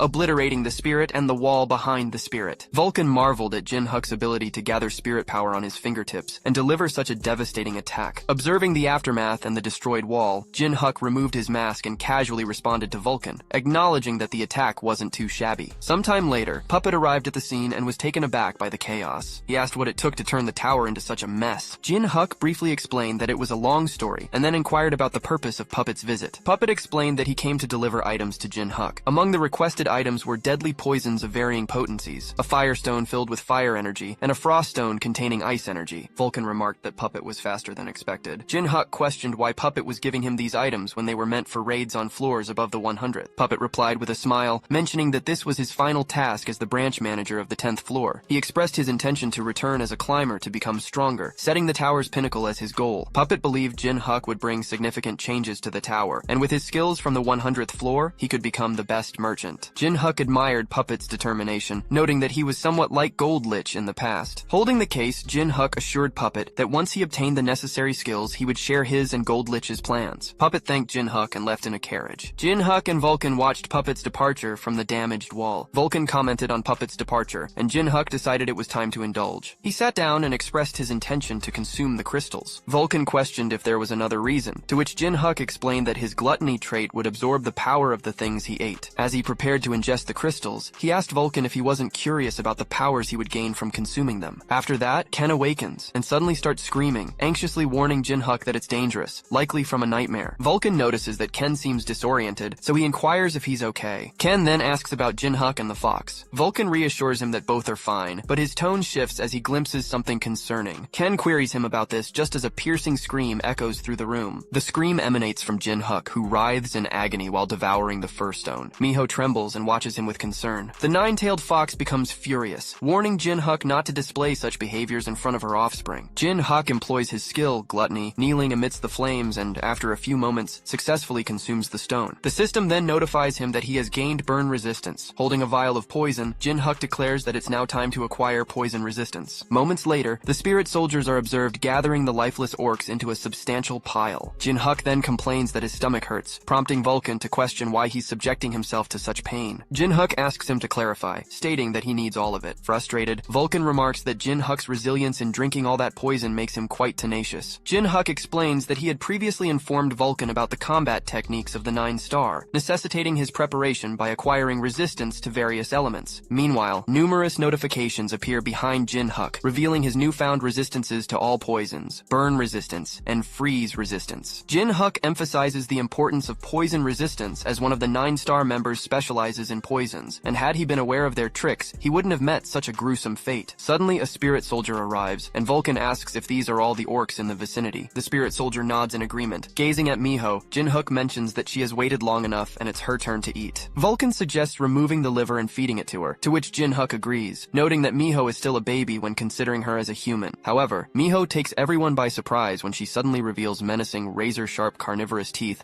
and begins devouring the deceased orcs. Jin Huk and Vulcan are left in shock. Once Miho finishes her gruesome feast, a notification indicates her progress in Part 2 of the quest, showing that she's consumed 127 raw livers out of 999. Jin Huk expresses a desire to create a wave, but he hesitates due to the city's size, not wanting to draw too much attention. He then inquires about who Vulcan was fighting the previous night. Vulcan, somewhat surprised, asks if Jin Huk is aware of it. Jin Huk explains that he sensed fluctuations in Vulcan's manner, leading him to ask about the encounter. He wonders if Vulcan had met one of the 4 royalties. Vulcan admits that he encountered a powerful dragon and used his spirit power to immobilize it. Suddenly, Jin Huk begins to emanate a menacing dark purple aura and exclaims, "One of the 4 royalties is here." Nervous, Vulcan urges him to calm down, cautioning against emitting such demonic energy in the middle of the street. Jin Huk notices a drop of blood and wonders if it's a side effect of his gluttony skill. Vulcan reiterates the need to calm down and informs Jin Huk that the dragon he encountered was no ordinary one. Jin Huk queries what Vulcan means by that, and Vulcan proceeds to recount the entire story. Jin Huk, deep in thought, puts his finger to his chin and mentions the dragon slayer Hendrik. Vulcan adds that what the dragon told him does make sense. Jin Huk ponders the idea of one's body and soul acting independently. Vulcan points out that he initially had doubts but witnessed an example in Jin Huk himself. Jin Huk exclaims, "Hendrik the Dragon Slayer," and notes that even he knows that name. He explains that Hendrik began his journey by slaying young dragons and eventually took on other dragons that came after him, earning him the title of Dragon Slayer. Jin Huk had heard that Hendrik met his end on the 700th or 800th floor. Vulcan suggests that Jin Huk might be walking into a trap set by the 4 royalties. With a smirk, Jin Huk expresses his intention to meet Hendrik, but he suddenly starts coughing. Vulcan reprimands him for going overboard, explaining that his gluttony trait is broken and there's a penalty for consuming things. After ingesting the poison, fire, and frost stones, it's imperative for Jin Huk to swiftly seek treatment for the internal injuries they've inflicted. Jin Huk questions treatment by a priest. "Are you out of your mind?" he inquires of Vulcan, asking if he's willing to undergo purification via divine power, along with the aid of spirit soldiers. Vulcan, in response, queries what Jin Huk intends to do, and insinuates that continuing without treatment might result in dire consequences, even jesting about the possibility of Jin Huk bleeding uncontrollably. Jin Huk realizes that obtaining divine power might be the most prudent course of action. Vulcan dismisses this idea as ludicrous. Suddenly, Jin Huk notices Miho growling at someone nearby and asks her what's causing the sudden agitation. He wonders why she's behaving in such an unusual manner, then attempts to silence her when he experiences discomfort in his ear. Abruptly, Vulcan addresses Jin Huk, expressing concern about the peculiar behavior of the people around them who seem to be moving mindlessly, unresponsive to Miho's howls. Jin Huk admits he's uncertain about the reason, but observes the people walking in an eerie synchrony. Unexpectedly, a golden circle materializes above Jin Huk and Vulcan, causing their eyes to widen. They turn around to find a woman with a halo above her head approaching them. She greets them with, "Nice to meet you, Ghostface." Jin Huk is taken aback and inwardly exclaims, "An angel!" Without wasting a moment, Jin Huk returns the greeting while preparing to strike, but in the blink of an eye, the angel stands in front of him, sword in hand, warning him not to take actions he'll regret. Shocked, Jin Huk acknowledges her swiftness with a smirk. The angel offers her greetings once more, saying, "Nice to meet you, Ghostface." As Jin Huk attempts to move his sword, he can't help but acknowledge the angel's incredible strength. She firmly holds his sword, and his efforts to wrest it from her grasp prove futile. The angel proceeds to inform him that his mouth is in a terrible state, and his throat, stomach, and intestines are all seriously damaged. Feeling her touch, he questions her actions. Suddenly, the angel begins to emit a radiant glow as she steps back. Vulcan inquires about Jin Huk's well-being. Inwardly, Jin Huk notes that his previously damaged body now feels completely healed. He gazes at the angel and recognizes this extraordinary power as divine power. The angel then inquires if Jin Huk can accept that she's not his enemy after what she has done. Introducing herself as Uriel, she reveals her affiliation with Wingless. A few moments later, a commotion is heard, and the NPCs regain consciousness, bewildered about their recent actions. The scene transitions to the Gold Lich Hotel. Within the hotel, the maids find themselves in a dazed state, contemplating whether they'd overexerted themselves lately. Unbeknownst to them, Jin Huk watches from the shadows. In the hotel room, Jin Huk confronts the angel, questioning her intentions. She openly admits to having subtly adjusted the memories of the NPCs, a precaution taken to protect the local citizens. Rushing rumors of her presence and causing an influx of angels angels heading to the 10th floor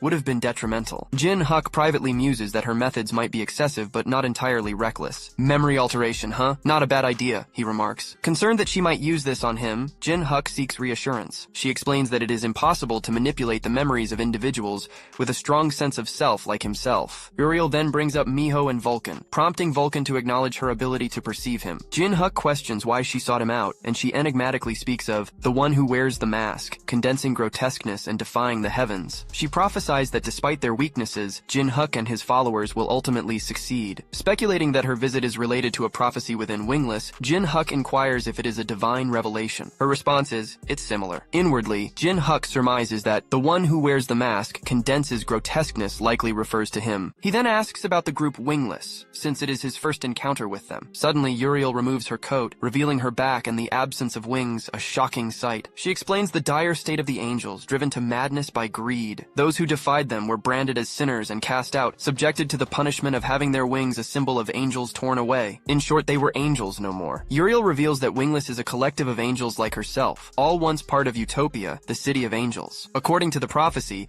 Jin Huk would disrupt the reign of the four royalties, and Wingless sought to join forces in this endeavor. Jin Huk lets out a sigh and begins telepathically conversing with Vulcan, seeking his guidance. Vulcan inquires what he means because he doesn't believe Uriel is lying, advising Jin Huk to simply say yes. So Jin Huk asks Uriel about the assistance Wingless could provide. To his astonishment, she responds with nothing, leaving him taken aback. She explains that although the power of Wingless is immense, it has marked them as enemies in Utopia's eyes, resulting in close surveillance and support coupled with angelic hostility. Inwardly, Jin Huk muses, a stalemate, huh? He recognizes the dilemma of declining an army of former angels as a waste, while accepting it poses a significant risk. Nonetheless, he conveys his willingness to bear that risk and asks if Uriel would assist if he needed to employ Wingless's power. With a resolute expression, she replies, gladly. Jin Huk expresses his satisfaction, stating that their alliance is now confirmed. Uriel, still addressing him as Ghostface, bows in gratitude. Jin Huk considers introducing himself and inquires if she could momentarily blind both God and the devil. She confirms she can and uses a feather from her wings to seal the room, isolating them from the outside world. Jin Huk recognizes that her power shares a principle with Goldlich's abilities and questions whether those bastards could hear them. She assures him they couldn't, even if he cursed at them. Jin Huk removes his mask and hurls curses at Bal, referring to him as a voyeuristic sick bastard, and demanding if he is listening. Uriel is visibly shocked by his words. When Bal doesn't respond, Jin Huk acknowledges the legitimacy of Uriel's power. He explains that he needs this private space due to their shared predicament, and asks if using a false name and a mask is unnecessary. He introduces himself as Jin Huk, the same Death Star from 10 years ago. Uriel is flabbergasted and repeats his name, falling to her knees in worry. She apologizes for her incompetence, and Jin Huk inquires if she knew the chaotic Jin Huk who had died a decade ago. Uriel reveals that she had been present when Jin Huk's death was discussed 10 years ago. This revelation causes Jin Huk's mood to shift to one of anger. Jin Huk loomed menacingly, casting a baleful gaze upon Uriel. With a resounding stomp that sent tremors through the floor and a foreboding aura enveloping him, Jin Huk warned her to choose her words wisely. Uriel then inquired if he knew about the consequences of reaching the 999th floor of the tower. Still wearing an enraged expression, Jin Huk responded, suggesting that one might become a voyeuristic transcendent, akin to a deity or demon overseeing the tower's affairs. Uriel referred to these beings as the angels, but paused and amended her statement, noting that the four royalties had been consumed by their arrogance, attempting to monopolize their positions and eliminating those who sought to conquer the tower except themselves. In bewilderment, Jin Huk mumbled, "Select and kill?" Uriel asked if he knew about it. Jin Huk, now convinced that the mastermind was before him, furiously threatened to deliver her head to where his wings resided. He seized her by the neck with shadowy hands, prompting her to explain that she became wingless a decade ago for opposing the select and kill order on a particular climber whose name was Death Star. Jin Huk, upon hearing this revelation, released his grip, awkwardly acknowledging his improper behavior and offering an apology. Uriel assured him that it was all right and accepted the burden of her actions. Jin Huk, understanding the distinction between the wingless and the angels, refrained from venting his anger on her. Uriel expressed her gratitude for his understanding and suggested that, like them, there might be other victims of the four royalties, encouraging Jin Huk to welcome them if they approached. Jin Huk agreed, realizing their potential as allies in the war against the four royalties. He then inquired about where to meet her again, and she directed him to the wingless hideout on the 9th floor of Dream City. Jin Huk remarked that the 190th floor seemed significantly lower than he had expected. Uriel explained that the higher the floor, the more influence the four royalties held, and the floors from 200 to 300 were under his territory. Jin Huk realized that he had almost forgotten that this territory was under the reign of the martial Emperor Tess, who ruled over the floors from 200 to 300. Setting up their base within his territory meant meant a higher chance of the 4 royalties meeting their destruction. When Uriel asked if she could get dressed, Jin Huk agreed, saying, "Of course." As she prepared to put on her coat, he couldn't help but notice her feathers. He inquired if there would be a trace if she gave him something, and she explained that due to the pursuit of the angels, she could only bring herself. With a creepy grin, Jin Huk assured her that it was enough. Uriel, however, looked at him with disdain, asking, "You were that type of person?" Panicking, Jin Huk clarified that he didn't mean that, and only wanted some of her feathers. Uriel sighed with relief and mentioned that if it was that, she could give him some because her feathers grow back. As she removed some for him, Jin Huk inwardly acknowledged his relief, thinking he'd asked carefully because he believed they didn't grow back. After giving him some of her feathers, she cautioned him not to show the feathers outside, as angels had a skill for locating the feathers' owner. Jin Huk assured her he planned to consume them. Her mood shifted and she teased, "So you were that type of person?" Jin Huk insisted he wasn't that type, and she trusted him, telling him to get going and that she'd see him next time in Dream City. Jin Huk agreed, promising to meet her expectations. She said she'd look forward to it and then disappeared. Jin Huk sat down, and Vulcan asked if he was going to eat the wing now. Jin Huk, filled with excitement, confirmed this and wondered if he could endure the angel's divine power and what abilities he might gain. Vulcan, resigned since the third poison told him to do as he pleased, then told Miho not to eat anything she found, much like Jin Huk. Jin Huk proceeded to eat the wing, but something unexpected happened. His entire body began to emanate a golden aura as he screamed in pain. Vulcan, accustomed to these bizarre situations, simply shrugged and went on to give Miho an airplane ride while Jin Huk struggled to breathe. Jin Huk's screams of pain echoed in the background, but Vulcan paid little attention. Suddenly, Jin Huk found himself waking up in the mind realm. Confused, he asked himself if he had fainted. Realizing that he was now in this unusual place, he contemplated whether his body had decided that consuming divine power was too much, meaning he had to win here. As he got to his feet, Jin Huk turned around and was met with the sight of an enormous, glistening golden waterfall. That waterfall embodied the divine power surging within him, resembling a colossal mountain. Jin Huk silently expressed relief that he didn't have to engage in a battle with Uriel. Even if he had emerged victorious and devoured her essence, the thought was too unsettling to dwell upon. Suddenly, the water began to surge, and it dawned on him that the waterfall was more than just a mere illusion. He needed to break through this cascade of divine power before it seized control of his mental realm. He pondered his options and with a sly grin mused, "Well, there's only one way, isn't there?" Back in the tangible world, Vulcan's attention shifted to Jin Huk, observing that he was employing spirit power, but there was something distinct this time. Jin Huk was utilizing his own soul as the substance for this spirit power. Miho appeared concerned, yet Vulcan reassured her, expressing faith in Jin Huk because his actions indicated he had a plan. Vulcan eagerly anticipated what surprises Jin Huk had in store. Returning to Jin Huk's struggle, he was witnessed sucking the divine power through a conduit. After a few moments, he admitted, "This isn't it either." To encapsulate his spirit power imbued with divine essence, he reasoned that crafting an image of himself consuming it, given that he had acquired the power through gluttony, would be the right approach. However, he felt that failure was looming if he continued down this path. If the divine power overwhelmed him, he'd either lose consciousness permanently or have to relinquish this newfound power. Nonetheless, with unwavering determination, he questioned himself, calming his nerves by acknowledging that it was a creation of his own soul. Suddenly, a shadowy figure began to materialize, and a massive shadowy monster materialized beside Jin Huk. Sporting a devious grin, Jin Huk declared, "Now this is the real deal." He proceeded to manipulate the monstrous entity, which began to consume the golden divine power bit by bit. Jin Huk maintained his menacing smirk, repeatedly chanting, "More, more, more," as his shadowy creation voraciously devoured the divine power. Back in the real world, Jin Huk was seen smirking, and near him, Bal wore a satisfied smile. Bal began to clap with excitement, noting that Jin Huk's actions seemed to mirror his own. He welcomed the emergence of the Demon King of Gluttony. In a brief flashback, Jin Huk had mentioned the greedy dragon, and the Gold Lich had identified this entity as Bal. To them, Bal was a neutral deity with a penchant for scheming. True to his name, he possessed an insatiable greed, indulging in various species and desiring even more. "He's an insatiable dragon with an appetite for everything in this world, aptly named the Greedy Dragon." The Gold Lich had just started explaining the enigmatic history of this greedy dragon when the flashback abruptly ceased, bringing us back to the present where Jin Huk harnessed his greed and completely consumed the divine power. In the tangible world, Vulcan roused Jin Huk from his trance, and Miho, elated to see him awake, eagerly embraced him with a hug. Jin Huk assured her he was back. Vulcan couldn't resist asking if Jin Huk had succeeded or failed, ready to poke fun if it were the latter. With a smirk, Jin Huk dismissed Vulcan's hopes of mockery, affirming his success as he exhibited his newfound divine energy merged with the dark power. Jin Huk explained that despite its current small size, he had developed an organ capable of generating divine power. He turned to Vulcan for his opinion, asking if he was content with this result. Vulcan privately marveled at the extraordinary outcome, but also recognized the lurking danger. Jin Huk, not yet strong enough to withstand a coordinated assault from the 4 royalties, was vulnerable in his current incomplete state. Facing facing off against the 4 royalties could prove fatal. A few days later, on the 10th floor hunting ground, Jin Huk's spirit soldiers were busy dispatching numerous orcs. Suddenly, they encountered an unusual-looking orc that managed to take down one of the spirits. Jin Huk and Vulcan watched from above, and Jin Huk uttered, "It has begun," with a growing pile of orc corpses behind him. The orc skillfully cleaved through the spirit soldiers, leaving them bisected on the ground. A sudden radiant glow emanated from the wound, leaving the orc in awe. The source of the golden light was a celestial spirit soldier. Jin Huk turned to Vulcan and inquired about his experience with the new Holy Spirit soldier. Vulcan shared that it performed as expected, serving as the exclusive healer for both the undead and spirit soldiers. It completely nullified the typical Necromancer's drawback of resource wastage due to weak endurance during summoning. Nevertheless, given its divine nature, it had a propensity for seeking enlightenment. Jin Huk commented on the situation, noting that they could only be cautious in dealing with it. Meanwhile, Miho indulged in consuming the orcs. Vulcan remarked that it seemed like she had finished her meal. Jin Huk inquired whether it was enjoyable, observing the quest notification displaying that Miho had devoured 892 raw livers out of 999. Jin Huk contemplated how he had unexpectedly earned the Orc Slayer title for the second time. He then opened his status window, revealing his traits, stats, name, skills, subclass, class, and physical condition. Inwardly, he acknowledged that his divine power had grown over the past few days,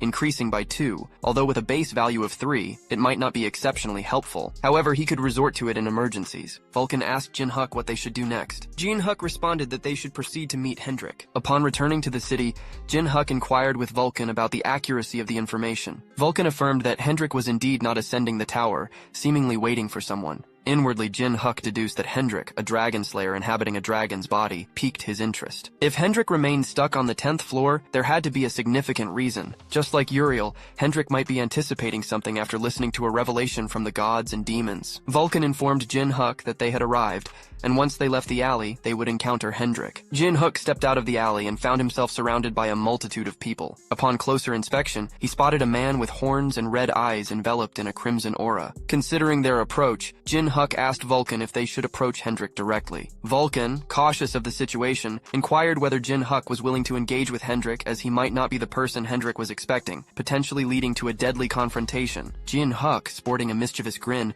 proposed settling the matter through combat. Vulcan responded, dubbing Jin Huk insane and suggesting that he go on ahead without him. Jin Huk taunted Vulcan, stating that he knew Vulcan was fearful due to a past encounter where he got quite battered in a fight with Hendrik. Vulcan retorted, "Scared? Who got battered?" defending his pride as the first spirit master. Vulcan asserted he'd never run away. Jin Huk, however, urged him not to lie, mentioning how he had fled looking worse for wear. Hendrik suddenly closed his eyes, and they were transported into a flashback where he was told that the one who could fulfill his wish would appear on the 10th floor and asked to wait. Returning to the present, Vulcan and Jin Huk faced Hendrik. Jin Huk asked if he was Hendrik, to which Hendrik replied in the affirmative, adding that he had been wondering when Jin Huk would approach him. Hendrik then recognized Vulcan as a familiar face, causing Vulcan to tremble. Hendrik abruptly declared that Jin Huk had passed, prompting Jin Huk to express his displeasure with Hendrik's initial judgment, though he chose to let it slide since Hendrik said that he passed. Hendrik noted the prying eyes around them and requested that Jin Huk follow him. They reached what seemed like a dead-end alley, leaving Jin Huk puzzled about why they had ventured so far. Jin Huk pointed out the many alleys in the square. Suddenly, Hendrik placed his hand on the wall and a portal materialized. He entered it, and Jin Huk informed Vulcan that they would follow Hendrik, stepping through the portal. Inside, Jin Huk questioned Hendrik about their location, to which Hendrik explained it was a subspace, a hidden space on the 10th floor where the eyes of the gods and demons held no power. Jin Huk contemplated that he could unmistakably sense that something had weakened. Hendrik posed a question, expressing his intention to exterminate all the dragons who had slain him within the tower. He asked Jin Huk if he was prepared to join him in achieving this goal. Jin Huk responded with a smirk, remarking that Hendrik's ambition seemed rather petty for a man of his stature. Incensed, Hendrik demanded clarification about what Jin Huk meant by petty. Vulcan intervened, privately informing Jin Huk that Hendrik was a formidable monster on a different level,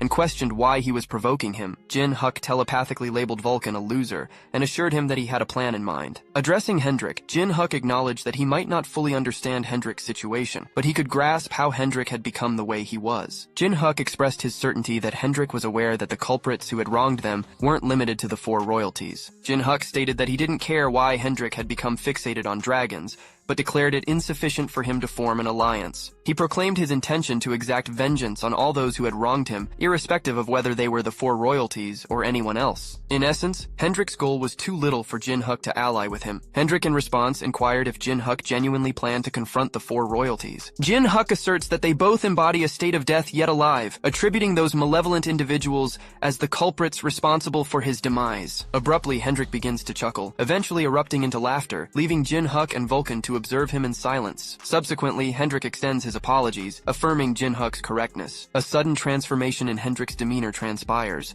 marked by an earnest expression as he proclaims Jin Huk as the prophesied individual spoken of by Uriel. This declaration leaves Jin Huk startled, concealing his internal wonderment concerning whether wingless beings have already approached Hendrik. Hendrik proceeds to unsheath his sword, while expressing his anticipation for an impending confrontation. He articulates his intent to personally assess and scrutinize Jin Huk's commitment, questioning whether it is genuine or a mere charade, dubbing Jin Huk as the one who conspires against the divine will. Subsequently, Hendrik inquires about Jin Huk's identity. In response, Jin Huk unveils his countenance by removing his mask, introducing himself as Cha Jin Huk, bearing the epithet, the Death Star. Suddenly, an elderly gentleman exclaims, labeling Hendrik as a troublesome figure for revisiting this place. He questions whether Hendrik has yet to accomplish his initial purpose. Jin Huk, perplexed, inquires about the identity of the elderly man. Hendrik reveals him as the local blacksmith and the creator of his sword. The blacksmith confirms his role and chastises Hendrik for his return, given that he has already acquired the sword. He inquires about the reason for Hendrik's reappearance. Upon closer examination, Jin Huk discerns the old man as an Oni. The Oni observes the peculiar amalgamation of a spirit and a mythical being dwelling within a human, and inquires about Jin Huk's identity. Jin Huk inquires of the elderly gentleman how he had managed to survive, to which the old man, somewhat displeased, brands Jin Huk as a disrespectful scoundrel lacking reverence for his elders. He brusquely challenges Jin Huk to air any grievances he might have. Jin Huk clarifies his intent,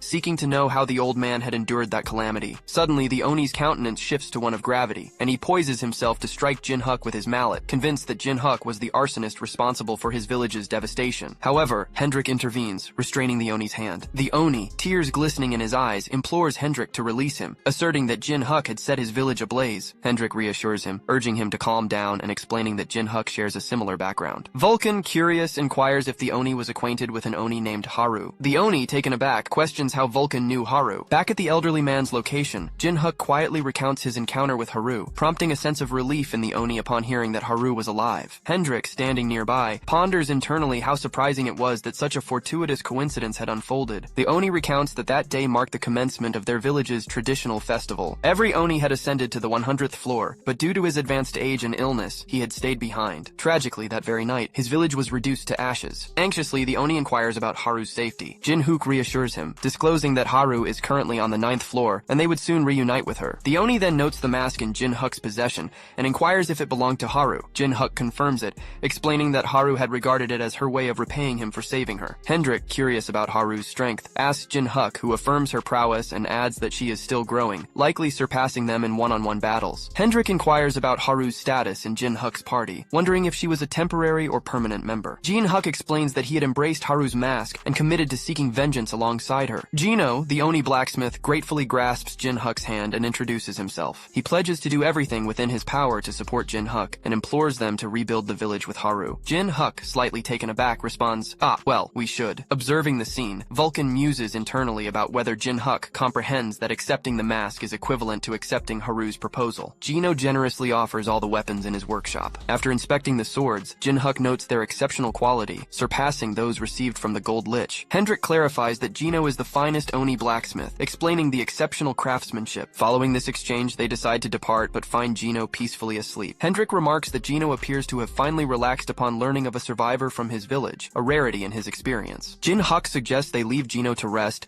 and expresses his intention to bring Haru to meet him. As he observes the elderly man, Jin Huk inwardly anticipates that Haru would gain strength from this meeting and feels pleased. Suddenly, Vulcan urgently calls Jin Huk and warns him to be cautious. With quick reflexes, Jin Huk evades an attack from Hendrik. In response, he questions Hendrik's motives. Hendrik reminds him about their previous discussion, emphasizing that he had mentioned testing Jin Huk. Grinning, he warns that if Jin Huk isn't skilled enough to survive, he should abandon any notion of challenging the will of the gods. Jin Huk retorts, insisting that he will test Hendrik as well. Just as their conversation unfolds, nearby buildings begin to crumble, marking the onset of a fierce battle between Jin Huk and Hendrik. As Jin Huk dispatched his spectral warriors toward Hendrik, the latter swiftly drew his blade and cleaved those ethereal entities into countless fragments. Out of thin air, floating blades converged around Hendrik, poised to pierce him, but he thwarted their attempt by swinging his sword, recognizing it as shallow tricks. Unexpectedly, Jin Huk materialized above Hendrik and launched an offensive with his blade. Yet Hendrik adeptly evaded the strike with a deft maneuver. Hendrik gripped Jin Huk's hand and flung him onto a nearby house, leaving Miho anxious. Hendrik acknowledged Jin Huk's title as a mage and necromancer, recognizing his remarkable dexterity, but cautioned that this trait could lead to a problem. Suddenly, Vulcan materialized behind Hendrik and ensnared him with his chains, questioning him about what he thinks about the first spirit master. Jin Huk then unleashed a potent magic technique called gun gear, astonishing Hendrik as he claimed it to be his mightiest. Grinning, Jin Huk exclaimed, "Kaya!" and launched arrows toward Hendrik. In response, Hendrik's sword reacted, forming intricate patterns which Vulcan recognized. Hendrik employed a skill known as Enchant Dispel Magic, severing the chains that bound him. Seeing this, Vulcan urgently instructed Jin Huk to dodge. Hendrik unleashed another skill, Shattering Dragon Slash, intercepting and obliterating the arrow before advancing toward Jin Huk. The ensuing impact caused a massive explosion. Vulcan, with concern in his voice, called out to Jin Huk. Hendrik struck Vulcan with his sword, noting that Vulcan was Jin Huk's most potent soldier, leaving him with nothing more to say as he closed in on Jin Huk, proclaiming his impending defeat. Jin Huk then appeared on the side of the house, calmly stating, "Nope." Holding a bow, he declared himself as the strongest one remaining. Jin Huk aimed and shot a volley of small arrows toward Hendrik, but he completely missed him, prompting a retort from Hendrik about the stark contrast between Jin Huk's swordsmanship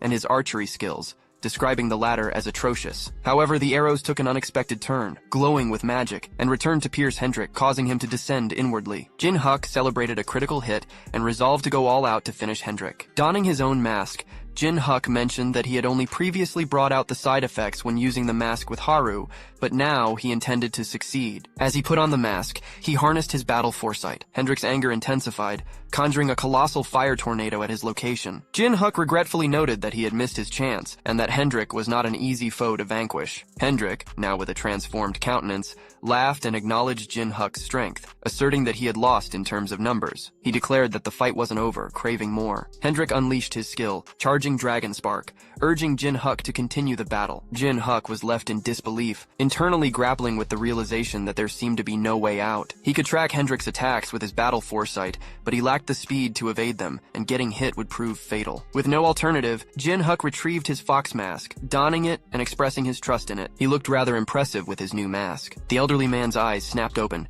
his shock palpable as he beheld the havoc wrought by Jin Huk and Hendrik. He bellowed, demanding to know what was happening, suspecting Hendrik's hand in it. In an instant, Miho sprang from her slumber and fled the house, leaving Garen in pursuit, shouting to her about the danger. As Miho gazed at a colossal beam of light, her apprehension was etched across her face. The source of the radiance was none other than Hendrik as he readied an attack known as the Charging Dragon Spark. He abruptly vanished, leaving Jin Huk bewildered by his sudden disappearance. Out of nowhere, Hendrik reappeared before Jin Huk, his sword perilously close to his face. A colossal explosion ensued, and when the dust cleared, it was evident that Jin Huk had evaded Hendrik's assault. After the debris cleared, Hendrik was astounded to realize that Jin Huk had miraculously evaded his devastating attack, causing him to secretly concede that this wasn't an assault that Jin Huk's agility alone could evade. With serene poise, Jin Huk materialized behind Hendrik, untouched by the confrontation. This left Hendrik pondering whether the enigmatic mask adorning Jin Huk belonged to that mystical fox. Hendrik couldn't help but chuckle, questioning Jin Huk's motives as he prepared to retaliate. Jin Huk, however, equipped weapons similar to Wolverine's and lunged at Hendrik,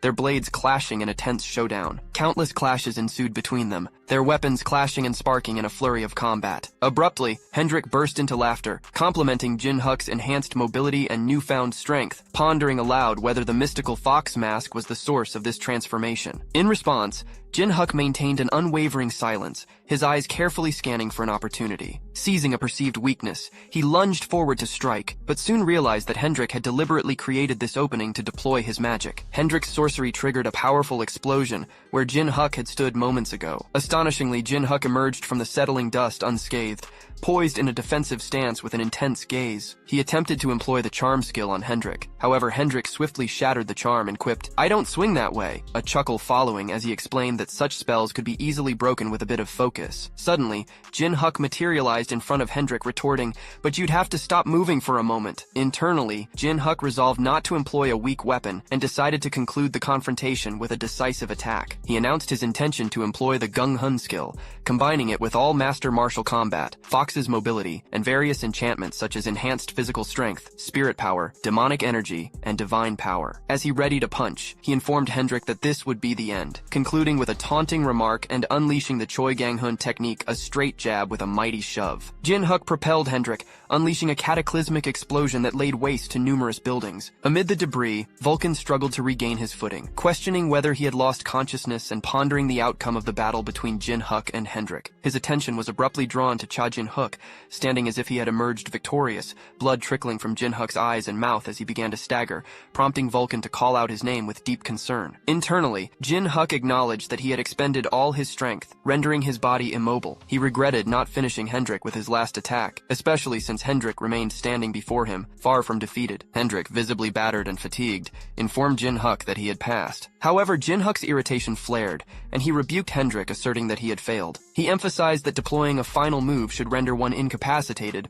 all while dubbing Hendrik a monster. Hendrik, seemingly perturbed, raised a contemplative finger to his chin, expressing annoyance while saying, "To think that Jin Huk would fail him while looking like that." Abruptly, Hendrik relented with a begrudging, "Fine," announcing his intent to determine Jin Huk's fate after unleashing his ultimate assault. He reasoned that he had taken a liking to Jin Huk, so he needed to pass no matter what. Jin Huk, however, implored him to hold off as his body refused to respond. Yet Hendrik remained undeterred, preparing to execute his flower dragon attack. As the formidable assault closed in on Jin Huk, he acquiesced with a resigned, "Fine, you pass," and in his last breath, he hurled an expletive at Hendrik, branding him a fucking bastard, just as the attack made its devastating impact. The scene shifts to a comical exchange between Jin Huk and Vulcan inside the elderly gentleman's abode. Vulcan teased Jin Huk for his loss, but Jin Huk retorted, claiming that Vulcan had lost as well. Vulcan reminded Jin Huk of the promise he made to Hendrik about testing him. Jin Huk, wrapped in bandages, grew increasingly irritated with Vulcan and threatened to turn him into a spirit orb. However, his attempt was met with excruciating pain, causing him to halt, and Vulcan couldn't help but giggle, remarking, "Serves you right," while sporting a broad grin. Vulcan pointed out that he had cautioned Jin Huk not to go overboard, emphasizing that Jin Huk owed his continued existence to meeting Uriel and attaining divine power. Jin Huk playfully referred to Vulcan as an old man, further infuriating him. Clearly irked, Jin Huk challenged Vulcan to wait and see what would happen once he recovered, all while Vulcan continued to chuckle and dismissed Jin Huk's frustration as the cries of a loser. Suddenly, Hendrik swung open the door and entered the room, inquiring about Jin Huk's well-being. Vulcan began to sweat profusely, recalling Hendrik's previous threat to slice him to pieces. Awkwardly, Vulcan offered an apology for his earlier actions. Hendrik responded with a smirk, reassuring Vulcan that it was all right since they were all in the same boat now. Vulcan, visibly relieved, stammered out his gratitude and inwardly noted the stark contrast between Hendrik's demeanor in a fight against Jin Huk and his normal composed self. Vulcan then expressed remorse for the trouble Hendrik had gone through to check on Jin Huk. Hendrik inquired if he had gone a little overboard. Jin Huk, still reeling from being called Lil Broad, exploded, challenging both of them to face him in a fight, convinced he'd win next time. Inwardly, Hendrik acknowledged that Jin Huk would indeed be capable of defeating him one day. After taking a deep breath, Jin Huk calmed down and revealed the reason he had summoned Hendrik. He wanted to hear Hendrik's story, particularly about his past life and death. Hendrik began by recounting how his family and hometown had vanished mysteriously, courtesy of the dragons. His miraculous survival was attributed to his burning hatred for dragons. He proceeded to climb the tower just like other climbers, but he was fortunate to possess exceptional talent. Jin Huk noted the similarity between Hendrik's history and that of someone else he knew. Hendrik divulged that he had slain his first dragon on the 600th floor and subsequently embarked on a journey of revenge. Jin Huk remarked on the quick progress to the 600th floor, wondering if Hendrik then went on to confront the 4 royalties. Hendrik confirmed this, but mentioned that it also marked the commencement of a pursuit by a team dispatched by the 4 royalties. This pursuit became his daily routine, and as he grew stronger, the penalty lessened. He revealed that their branch on the 800th floor had essentially been wiped out. Inwardly, Jin Huk explained that the penalty system was designed to prevent high-level climbers from monopolizing the tower, imposing restrictions on their abilities on lower floors rather than the higher ones they'd reached. This was why he'd survived Gold Lich's attack.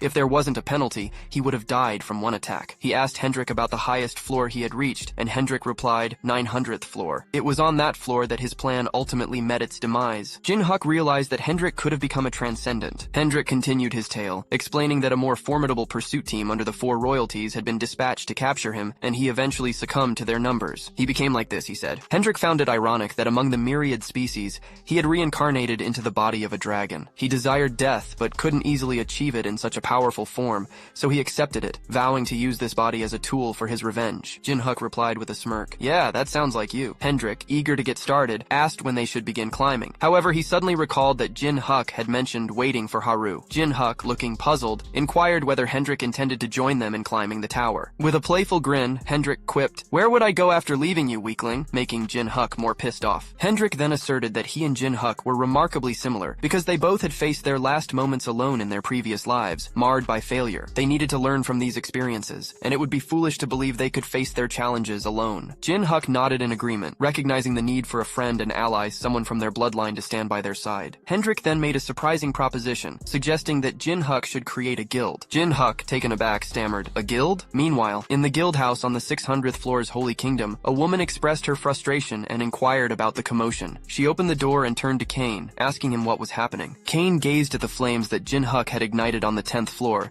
and casually diverted her attention, mentioning an intriguing report from the White Swallow branch on the 10th floor. He explained that the branch had been reduced to rubble by a single individual, leaving her in shock. Kane elaborated, noting that according to Beck Helio's report, it didn't appear to be the work of an ordinary organization or guild. Her surprise deepened, and she asserted, "Impossible." She pointed out that even on a lower-level floor like the 10th, the penalty placed restrictions on one's strength, making it seemingly impossible for someone to accomplish such a feat. Kane snapped his fingers in agreement, adding that even 9 stars like them found it impossible to conquer a guild house after receiving the 10th floor penalty. This indicated that the person responsible had already acquired immense power, much like them when they first entered the tower. The girl fell silent for a moment, and Kane suggested that it was still a possibility. She inquired about their course of action if such an individual truly existed. With a sly grin, Kane proposed employing the same method they had used 10 years ago, eliminating them all. Kane's plan involved hiring a skilled bounty hunter for the task. In another scene, a blonde girl was depicted defeating a massive snake, casually remarking that she'd completed another task for the day. Jin Huk was deep in thought, pondering the guild's dilemma. He mentioned his alignment with Hendrik's ideas, but noted a complication he was currently entangled in, Baal's quest. Before reaching the 100th floor, Jin Huk needed the entire tower to recognize his name and nickname. He expressed to Hendrik the importance of everyone knowing his name before he ascended to the 100th floor, fearing that failure might tarnish Hendrik's or the guild's reputation. With a pensive gesture, Hendrik acknowledged Baal's quest and proposed a straightforward solution. Jin Huk should become the guildmaster. This suggestion caught Jin Huk off guard. Hendrik clarified that he had never aspired to the role of guildmaster, admitting he lacked the confidence to lead. He believed Jin Huk, a skilled necromancer, would excel in commanding the army. Jin Huk fell silent, frustrated by his perceived weakness compared to Hendrik. He foresaw challenges in giving orders to someone stronger than himself. Unexpectedly, Hendrik dropped to one knee before Jin Huk, leaving him stunned. When Jin Huk questioned the gesture, Hendrik responded with a resolute expression, quietly reflecting on Jin Huk's reaction. Hendrik noted to himself that Jin Huk was unaware of the profound humiliation he had endured in his past life. He vividly recalled the anger and powerlessness he had felt at the time of his demise. Jin Huk then asked Hendrik if this pursuit aligned with his ultimate goal. Hendrik firmly confirmed that it did. With a grin, Jin Huk relented, agreeing to become the guildmaster for the sake of their shared quest for vengeance. Hendrik commended Jin Huk's decision. Later, Vulcan inquired about the guild's name. Recalling Uriel's words about the one who wears the mask, condenses grotesqueness, and defies the heavens, Jin Huk confidently declared that their guild would be named Heaven's Defiance. He believed no other phrase could be more fitting. Vulcan pointed out the option to pay the company fee for guild creation, but Jin Huk revealed he could bypass the cost by informing Puppet. Upon arriving at the Gold Lich branch, Jin Huk was greeted by Halcyon, who regretfully informed him that Puppet was unavailable. Curious, Jin Huk asked about Halcyon's identity, prompting him to reintroduce himself as the branch manager of the 10th floor. Shortly after, Jin Huk encountered Ken nearby and inquired about his presence. Ken chuckled, explaining that he had stopped by for tower maintenance. Halcyon nervously mentioned how close he had become with Ken, then asked Jin Huk the purpose of his visit. Jin Huk revealed his intention to start a guild. Halcyon beamed, stating that if it was Jin Huk's guild, everyone would want to join. However, he pointed out that Jin Huk needed more than 2 members to establish it. Jin Huk listed Hendrik, Miho, and Vulcan as prospective members and asked if that sufficed. Ken was astonished to hear that the dragon had joined the guild. Halcyon inquired if Jin Huk had won over Hendrik. Jin Huk glanced at Hendrik, remarking that his guild member was a celebrity. Hendrik responded with amusement, questioning whether celebrity was a compliment. Jin Huk revealed there were more members and sought Halcyon's assistance once they all gathered. Halcyon assured him that Gold Lich had instructed him to support Jin Huk's requests. Later, Jin Huk extended invitations to the old man, Oni, Puppet, Haru, and even Gold Lich himself. Gold Lich mused, "A guild, huh? He's up to something interesting." The scene shifted to Jin Huk unleashing his potent attack. 10-finger edges, soul bullet combined with fish and magic on a group of orcs, piercing their bodies entirely. Hendrik asked if Jin Huk had also received a quest from the 9-tailed fox, which Jin Huk confirmed, believing he could complete it that day. Miho devoured the orcs, enabling Jin Huk to collect 999 livers and finish the quest. Upon completion, a radiant pink light descended upon Miho, intriguing Hendrik, who asked what would happen after Miho consumed all the livers. Jin Huk admitted he hadn't been informed of the outcome. Suddenly, Miho transformed into an egg, and Jin Huk received a notification stating that the 9-tailed fox would revert to her original form. As everyone watched in astonishment, Vulcan urged Jin Huk to look ahead. Turning around, Jin Huk saw a humanoid figure materializing within the pink light. "Wait, Miho's original form?" he exclaimed, taken aback as Miho transformed into a floating human girl. However, she suddenly fell, luckily caught by Jin Huk, prompting concern from Vulcan and Hendrik. Bal remarked on Miho's cuteness, to which the 9-tailed fox asserted it was only natural, as Miho was her child. Jin Huk reassured everyone, gazing at Miho, who uttered, "Da." Jin Huk echoed, "Da," in response. Then, with an endearing expression, Miho called Jin Huk, "Daddy," stunning him and the others. Suddenly, a voice questioned, "Daddy?" It was Haru, who looked utterly devastated.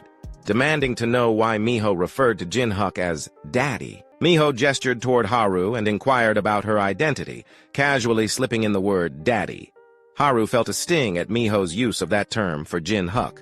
Sensing the unease, Jin Huk nervously asked the 9-tailed fox what was happening. The fox presented a notification congratulating Jin Huk on Miho becoming his pet. Jin Huk, confused, echoed the word pet, seeking clarification on whether this was the fox's idea of rewarding favorability. The fox then mentioned placing her daughter in Jin Huk's care before vanishing. Jin Huk hurriedly called out, asking her to wait and resolve the situation, but she was already gone. Valkun, in a sarcastic tone, offered Jin Huk congratulations. While Hendrik wondered aloud if humans now gave birth to foxes, Jin Huk, feeling perplexed, questioned whether they were teasing him. Meanwhile, Haru, overwhelmed, dropped to her knees, her eyes filled with jealousy and confusion.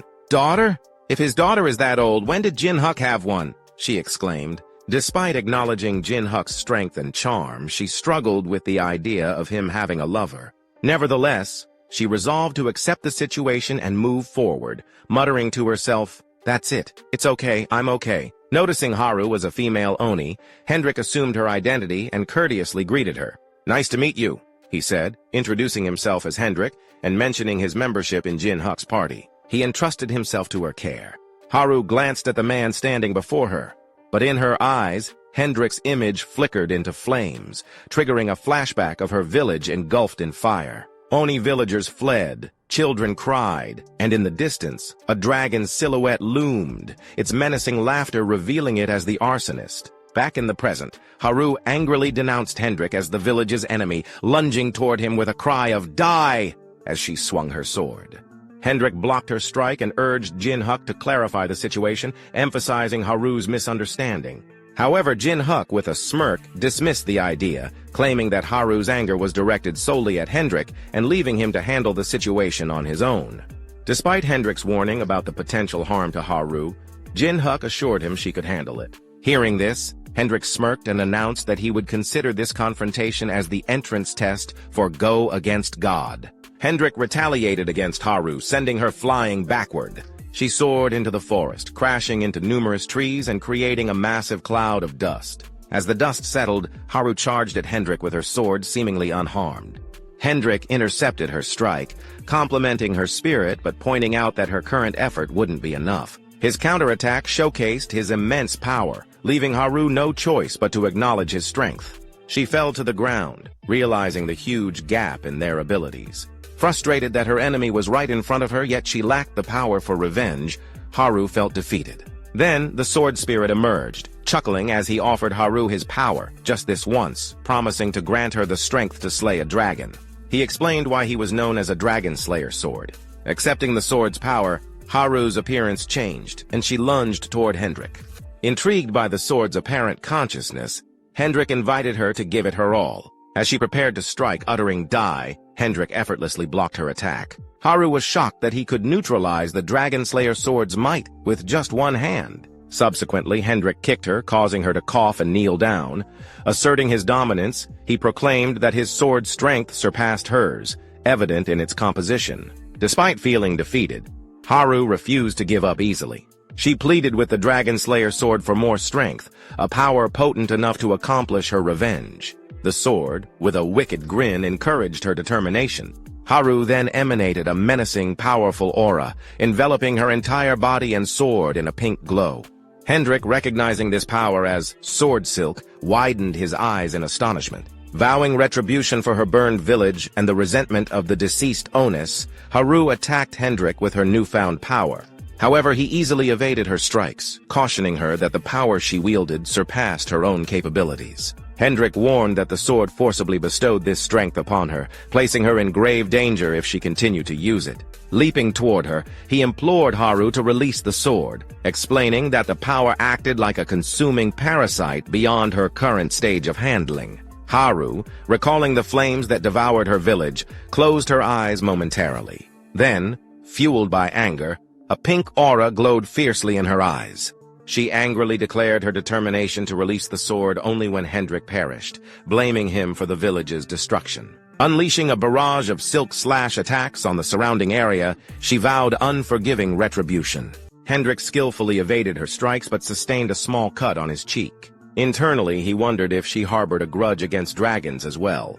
He remarked aloud, questioning whether her hatred was so intense that it consumed her entirely. Having wielded a sword far longer than Haru, Hendrik felt compelled to intervene, believing it was his duty to guide her away from a destructive path. Focusing his energy, he prepared a powerful attack, warning Haru that it would be intense but not fatal. Haru was stunned by the sheer magnitude of his power. Hendrik then unleashed the formidable strike, resulting in a colossal explosion upon impact. The force of the blow was so overwhelming that Haru was knocked unconscious and began to dream. In her dream, she found herself in a serene meadow adorned with stunning blue flowers. She realized she was in the forest of the Oni village. Spotting a soccer ball, she picked it up, only to hear a voice calling her sister. A young Oni girl approached, asking if Haru would hold on to the ball. Haru explained that the ball belonged to the village children and handed it to the girl, who thanked her gratefully. However, the dream took a dark turn as the children began to question why Haru was the lone survivor of the tragedy that befell their village. Their words shook her deeply, leaving her bewildered and distraught. The scene grew even more haunting as a burning child reached out to her, pleading to be saved and expressing a desire to live like her. Tears streamed down Haru's face as her breathing became erratic. The nightmare escalated, with burning corpses piling up around her, their hands reaching out, questioning why she alone had survived.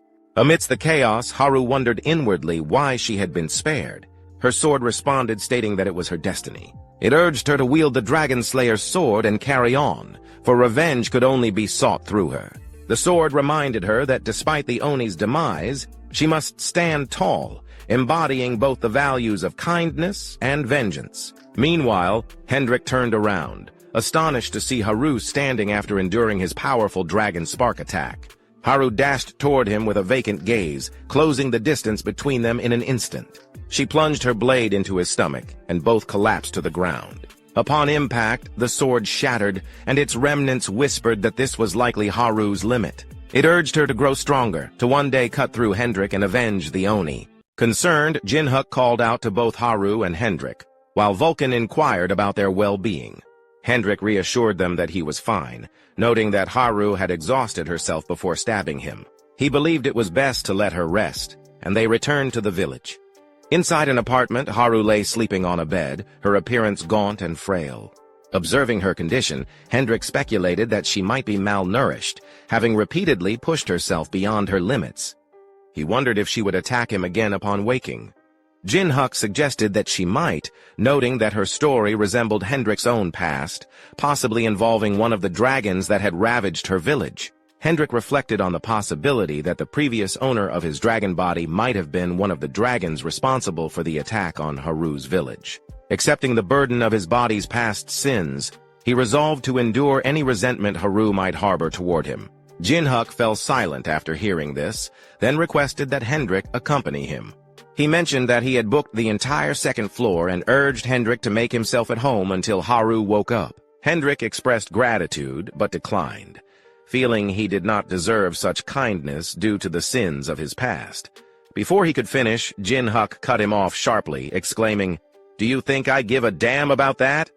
Jin Huk emphasized that Haru could only rest peacefully if Hendrik was not in her sight. As a gentle breeze swept into Haru's room, she stirred awake. Feeling the wind against her skin, she opened her eyes, initially mistaking Miho for Jin Huk. Miho informed Jin Huk that Haru had awakened, and he entered the room to check on her. "Are you awake?" he asked. Haru responded with a weak yes, mentioning that her head felt heavy. Suddenly, Miho exclaimed, "Daddy's here!" These words triggered Haru once more, overwhelming her with jealousy and causing her to faint again. Confused, Miho asked if Haru was sleeping once more. Jin Huk lifted Miho into his arms and warned her that she might die if she didn't stop using that nickname for him. The following day, just outside their apartment, Jin Huk inquired if everyone had packed all their belongings. He announced that they would not be returning to the 10th floor. Haru enthusiastically confirmed that she had packed everything, expressing a deep sense of connection to the Dragon Slayer sword. She felt that it always returned to her as if it were a part of her. Hendrik assured the group that his possessions were magically organized, so he wouldn't leave anything behind. Miho hesitated, almost calling Jin Huk Daddy, but then chose to address him as Appa instead, asserting that she hadn't left anything either. This surprised Jin Huk, as he hadn't anticipated her using Appa instead of Daddy. Haru stepped in, explaining with a warm smile that she was the one who had taught Miho to use Appa. She embraced Miho like a caring sister, and clarified to Jin Huk that, despite Miho being a mythical creature, she was still a young child who couldn't fully distinguish between Daddy and Appa. Haru had simplified it for her and taught her with kindness. Muttering softly, Miho admitted that she preferred saying Daddy. Her statement prompted a menacing look from Haru, who resembled a furious demon, frightening Miho. Jin Huk then distributed some scrolls, revealing them to be teleportation scrolls. He suggested that each of them take one, explaining that tearing the scroll would transport them to the meeting room Gold Lich had arranged. Haru, startled, remarked about the scrolls being expensive. Miho inquired, "Really?" Just as Jin Huk was about to shred his scroll, Vulcan urgently implored him to pause, loudly questioning whether he would receive his own scroll. Jin Huk acknowledged his oversight, and with a snap of his fingers began drawing Vulcan into his spiritual portal. As he was being drawn in, Vulcan cursed Jin Huk, denouncing him as someone who disregarded his autonomy and treated him merely as an object to be taken from an inventory. With everyone prepared, Jin Huk declared it was time to proceed. They tore the scrolls in half and instantly found themselves teleported to their designated meeting spot.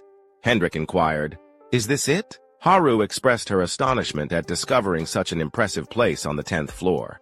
Jin Huk explained that the space had been constructed through the power of magic, a venture made feasible only by Gold Lich's substantial financial resources. Suddenly, a figure materialized beside Haru, prompting her to turn and meet their gaze. The elderly man, newly arrived, was astounded to encounter Haru, whose shock mirrored his own. "Grandpa Geno, you're really alive!" Tears welled in their eyes as the only confirmed survivors of their kind embraced. Vulcan and Jin Huk looked on, relieved that this long-awaited reunion had finally taken place. Just then, Gold Lich made a dramatic entrance, swinging the door open like a boss from a movie. He questioned why everyone was running behind schedule, inquiring about the etiquette of being 10 minutes early. Jin Huk glanced at him and urged for consideration due to the current situation with the Oni. Gold Lich remarked that Jin Huk had become unusually soft, referring to him as Death Star. Nearby, Puppet questioned Gold Lich's mention of Death Star, recalling the powerful climber who had perished a decade ago, lured by a thirst for power and betraying mankind. Jin Huk then unveiled himself, removing his mask, and asked, "Do you know me well?" With a broad grin, he confirmed Puppet's inquiry, identifying himself as Death Star Jin Huk, the man who had died 10 years ago. In the subsequent scene, Gold Lich concluded his briefing, sharing all the information known thus far. Silence enveloped the group after his words, except for Puppet, who, in astonishment, requested Gold Lich to pause. He summarized Gold Lich's revelations, highlighting the secret actions of the 4 royalties, including the elimination of those with potential and the ambush on the Oni village at the 100th floor. "So, Ghostfacer, or rather Jin Huk and Sir Hendrik, were both victims and have returned to life?" Puppet exclaimed. "Exactly," confirmed Jin Huk, emphasizing their guild's objective of revenge. With a determined look, Jin Huk mentioned that their guild's name was Heaven's Defiance, signifying their intent to wreak havoc in heaven, the place where the 4 royalties resided. The elderly man and Puppet exchanged grins, acknowledging Jin Huk's perceived madness, but recognizing their potential to bring substantial change to the tower. After the group meeting, Gold Lich inquired about Jin Huk's future plans. Jin Huk responded by asking, "What else does a climber do?" He then answered his own query, stating his intention to continue climbing the tower. He stressed that this applied to all guild members. They needed to develop their abilities as much as possible, because fighting fire with fire was the only way. As Geno was leaving, Haru called his name, grasped his hand, and inquired if he would ascend the tower with them. Geno expressed his happiness at her invitation, but mentioned his intention to proceed separately, shocking Haru. "Wait, why?" she exclaimed. Geno explained that having seen her safe, he had found peace in his heart. His past anger and motives had dissipated, and he speculated that the same might be true for her due to her kind-hearted nature. He believed that being together would lead to stagnation. He revealed that the final sword of the Oni couldn't fall because of him. Deciding to change his name to Shadowless, he inscribed it on a scroll, renouncing his former identity as the Oni named Geno and proclaiming himself an ordinary blacksmith. He urged Haru not to forget her responsibility and anger as the last surviving Oni. Shortly after, Jin Huk arrived and respectfully informed the old man that he would give him a separate mission, though the details were not disclosed. In the next scene, Jin Huk instructed Gold Lich to establish their base on the 100th floor and investigate the Oni village. Gold Lich assured him it wouldn't be an issue and inquired about selecting a manager. Jin Huk revealed his choice, the best Oni blacksmith who had resided on the 10th floor for an extended period and possessed knowledge of its geography and characteristics. Gold Lich acknowledged the decision, then turned to Puppet, asking him to accompany the elder to the 100th floor. Puppet respectfully assured the old man of his escort with due reverence. With their destination set, Jin Huk declared it was time to depart. Striking cool poses, they exuded magnificence as Jin Huk rallied them, saying, "All right, Heaven's Defiance, let's go and live up to our name." In the safety zone of the 11th floor at the floor entrance, a portal materialized on the street. Stepping out of it, Jin Huk privately acknowledged that the 11th floor marked the true commencement of their journey. His thoughts turned to those responsible for his current state, the twins who had schemed against him, betrayed him, and caused his demise. Determined to seek vengeance, he vowed to tear them apart, regardless of how high up they were or their position within the tower. Unbeknownst to them, someone trailed behind a yellow-haired girl, previously seen in earlier chapters, silently observing their movements.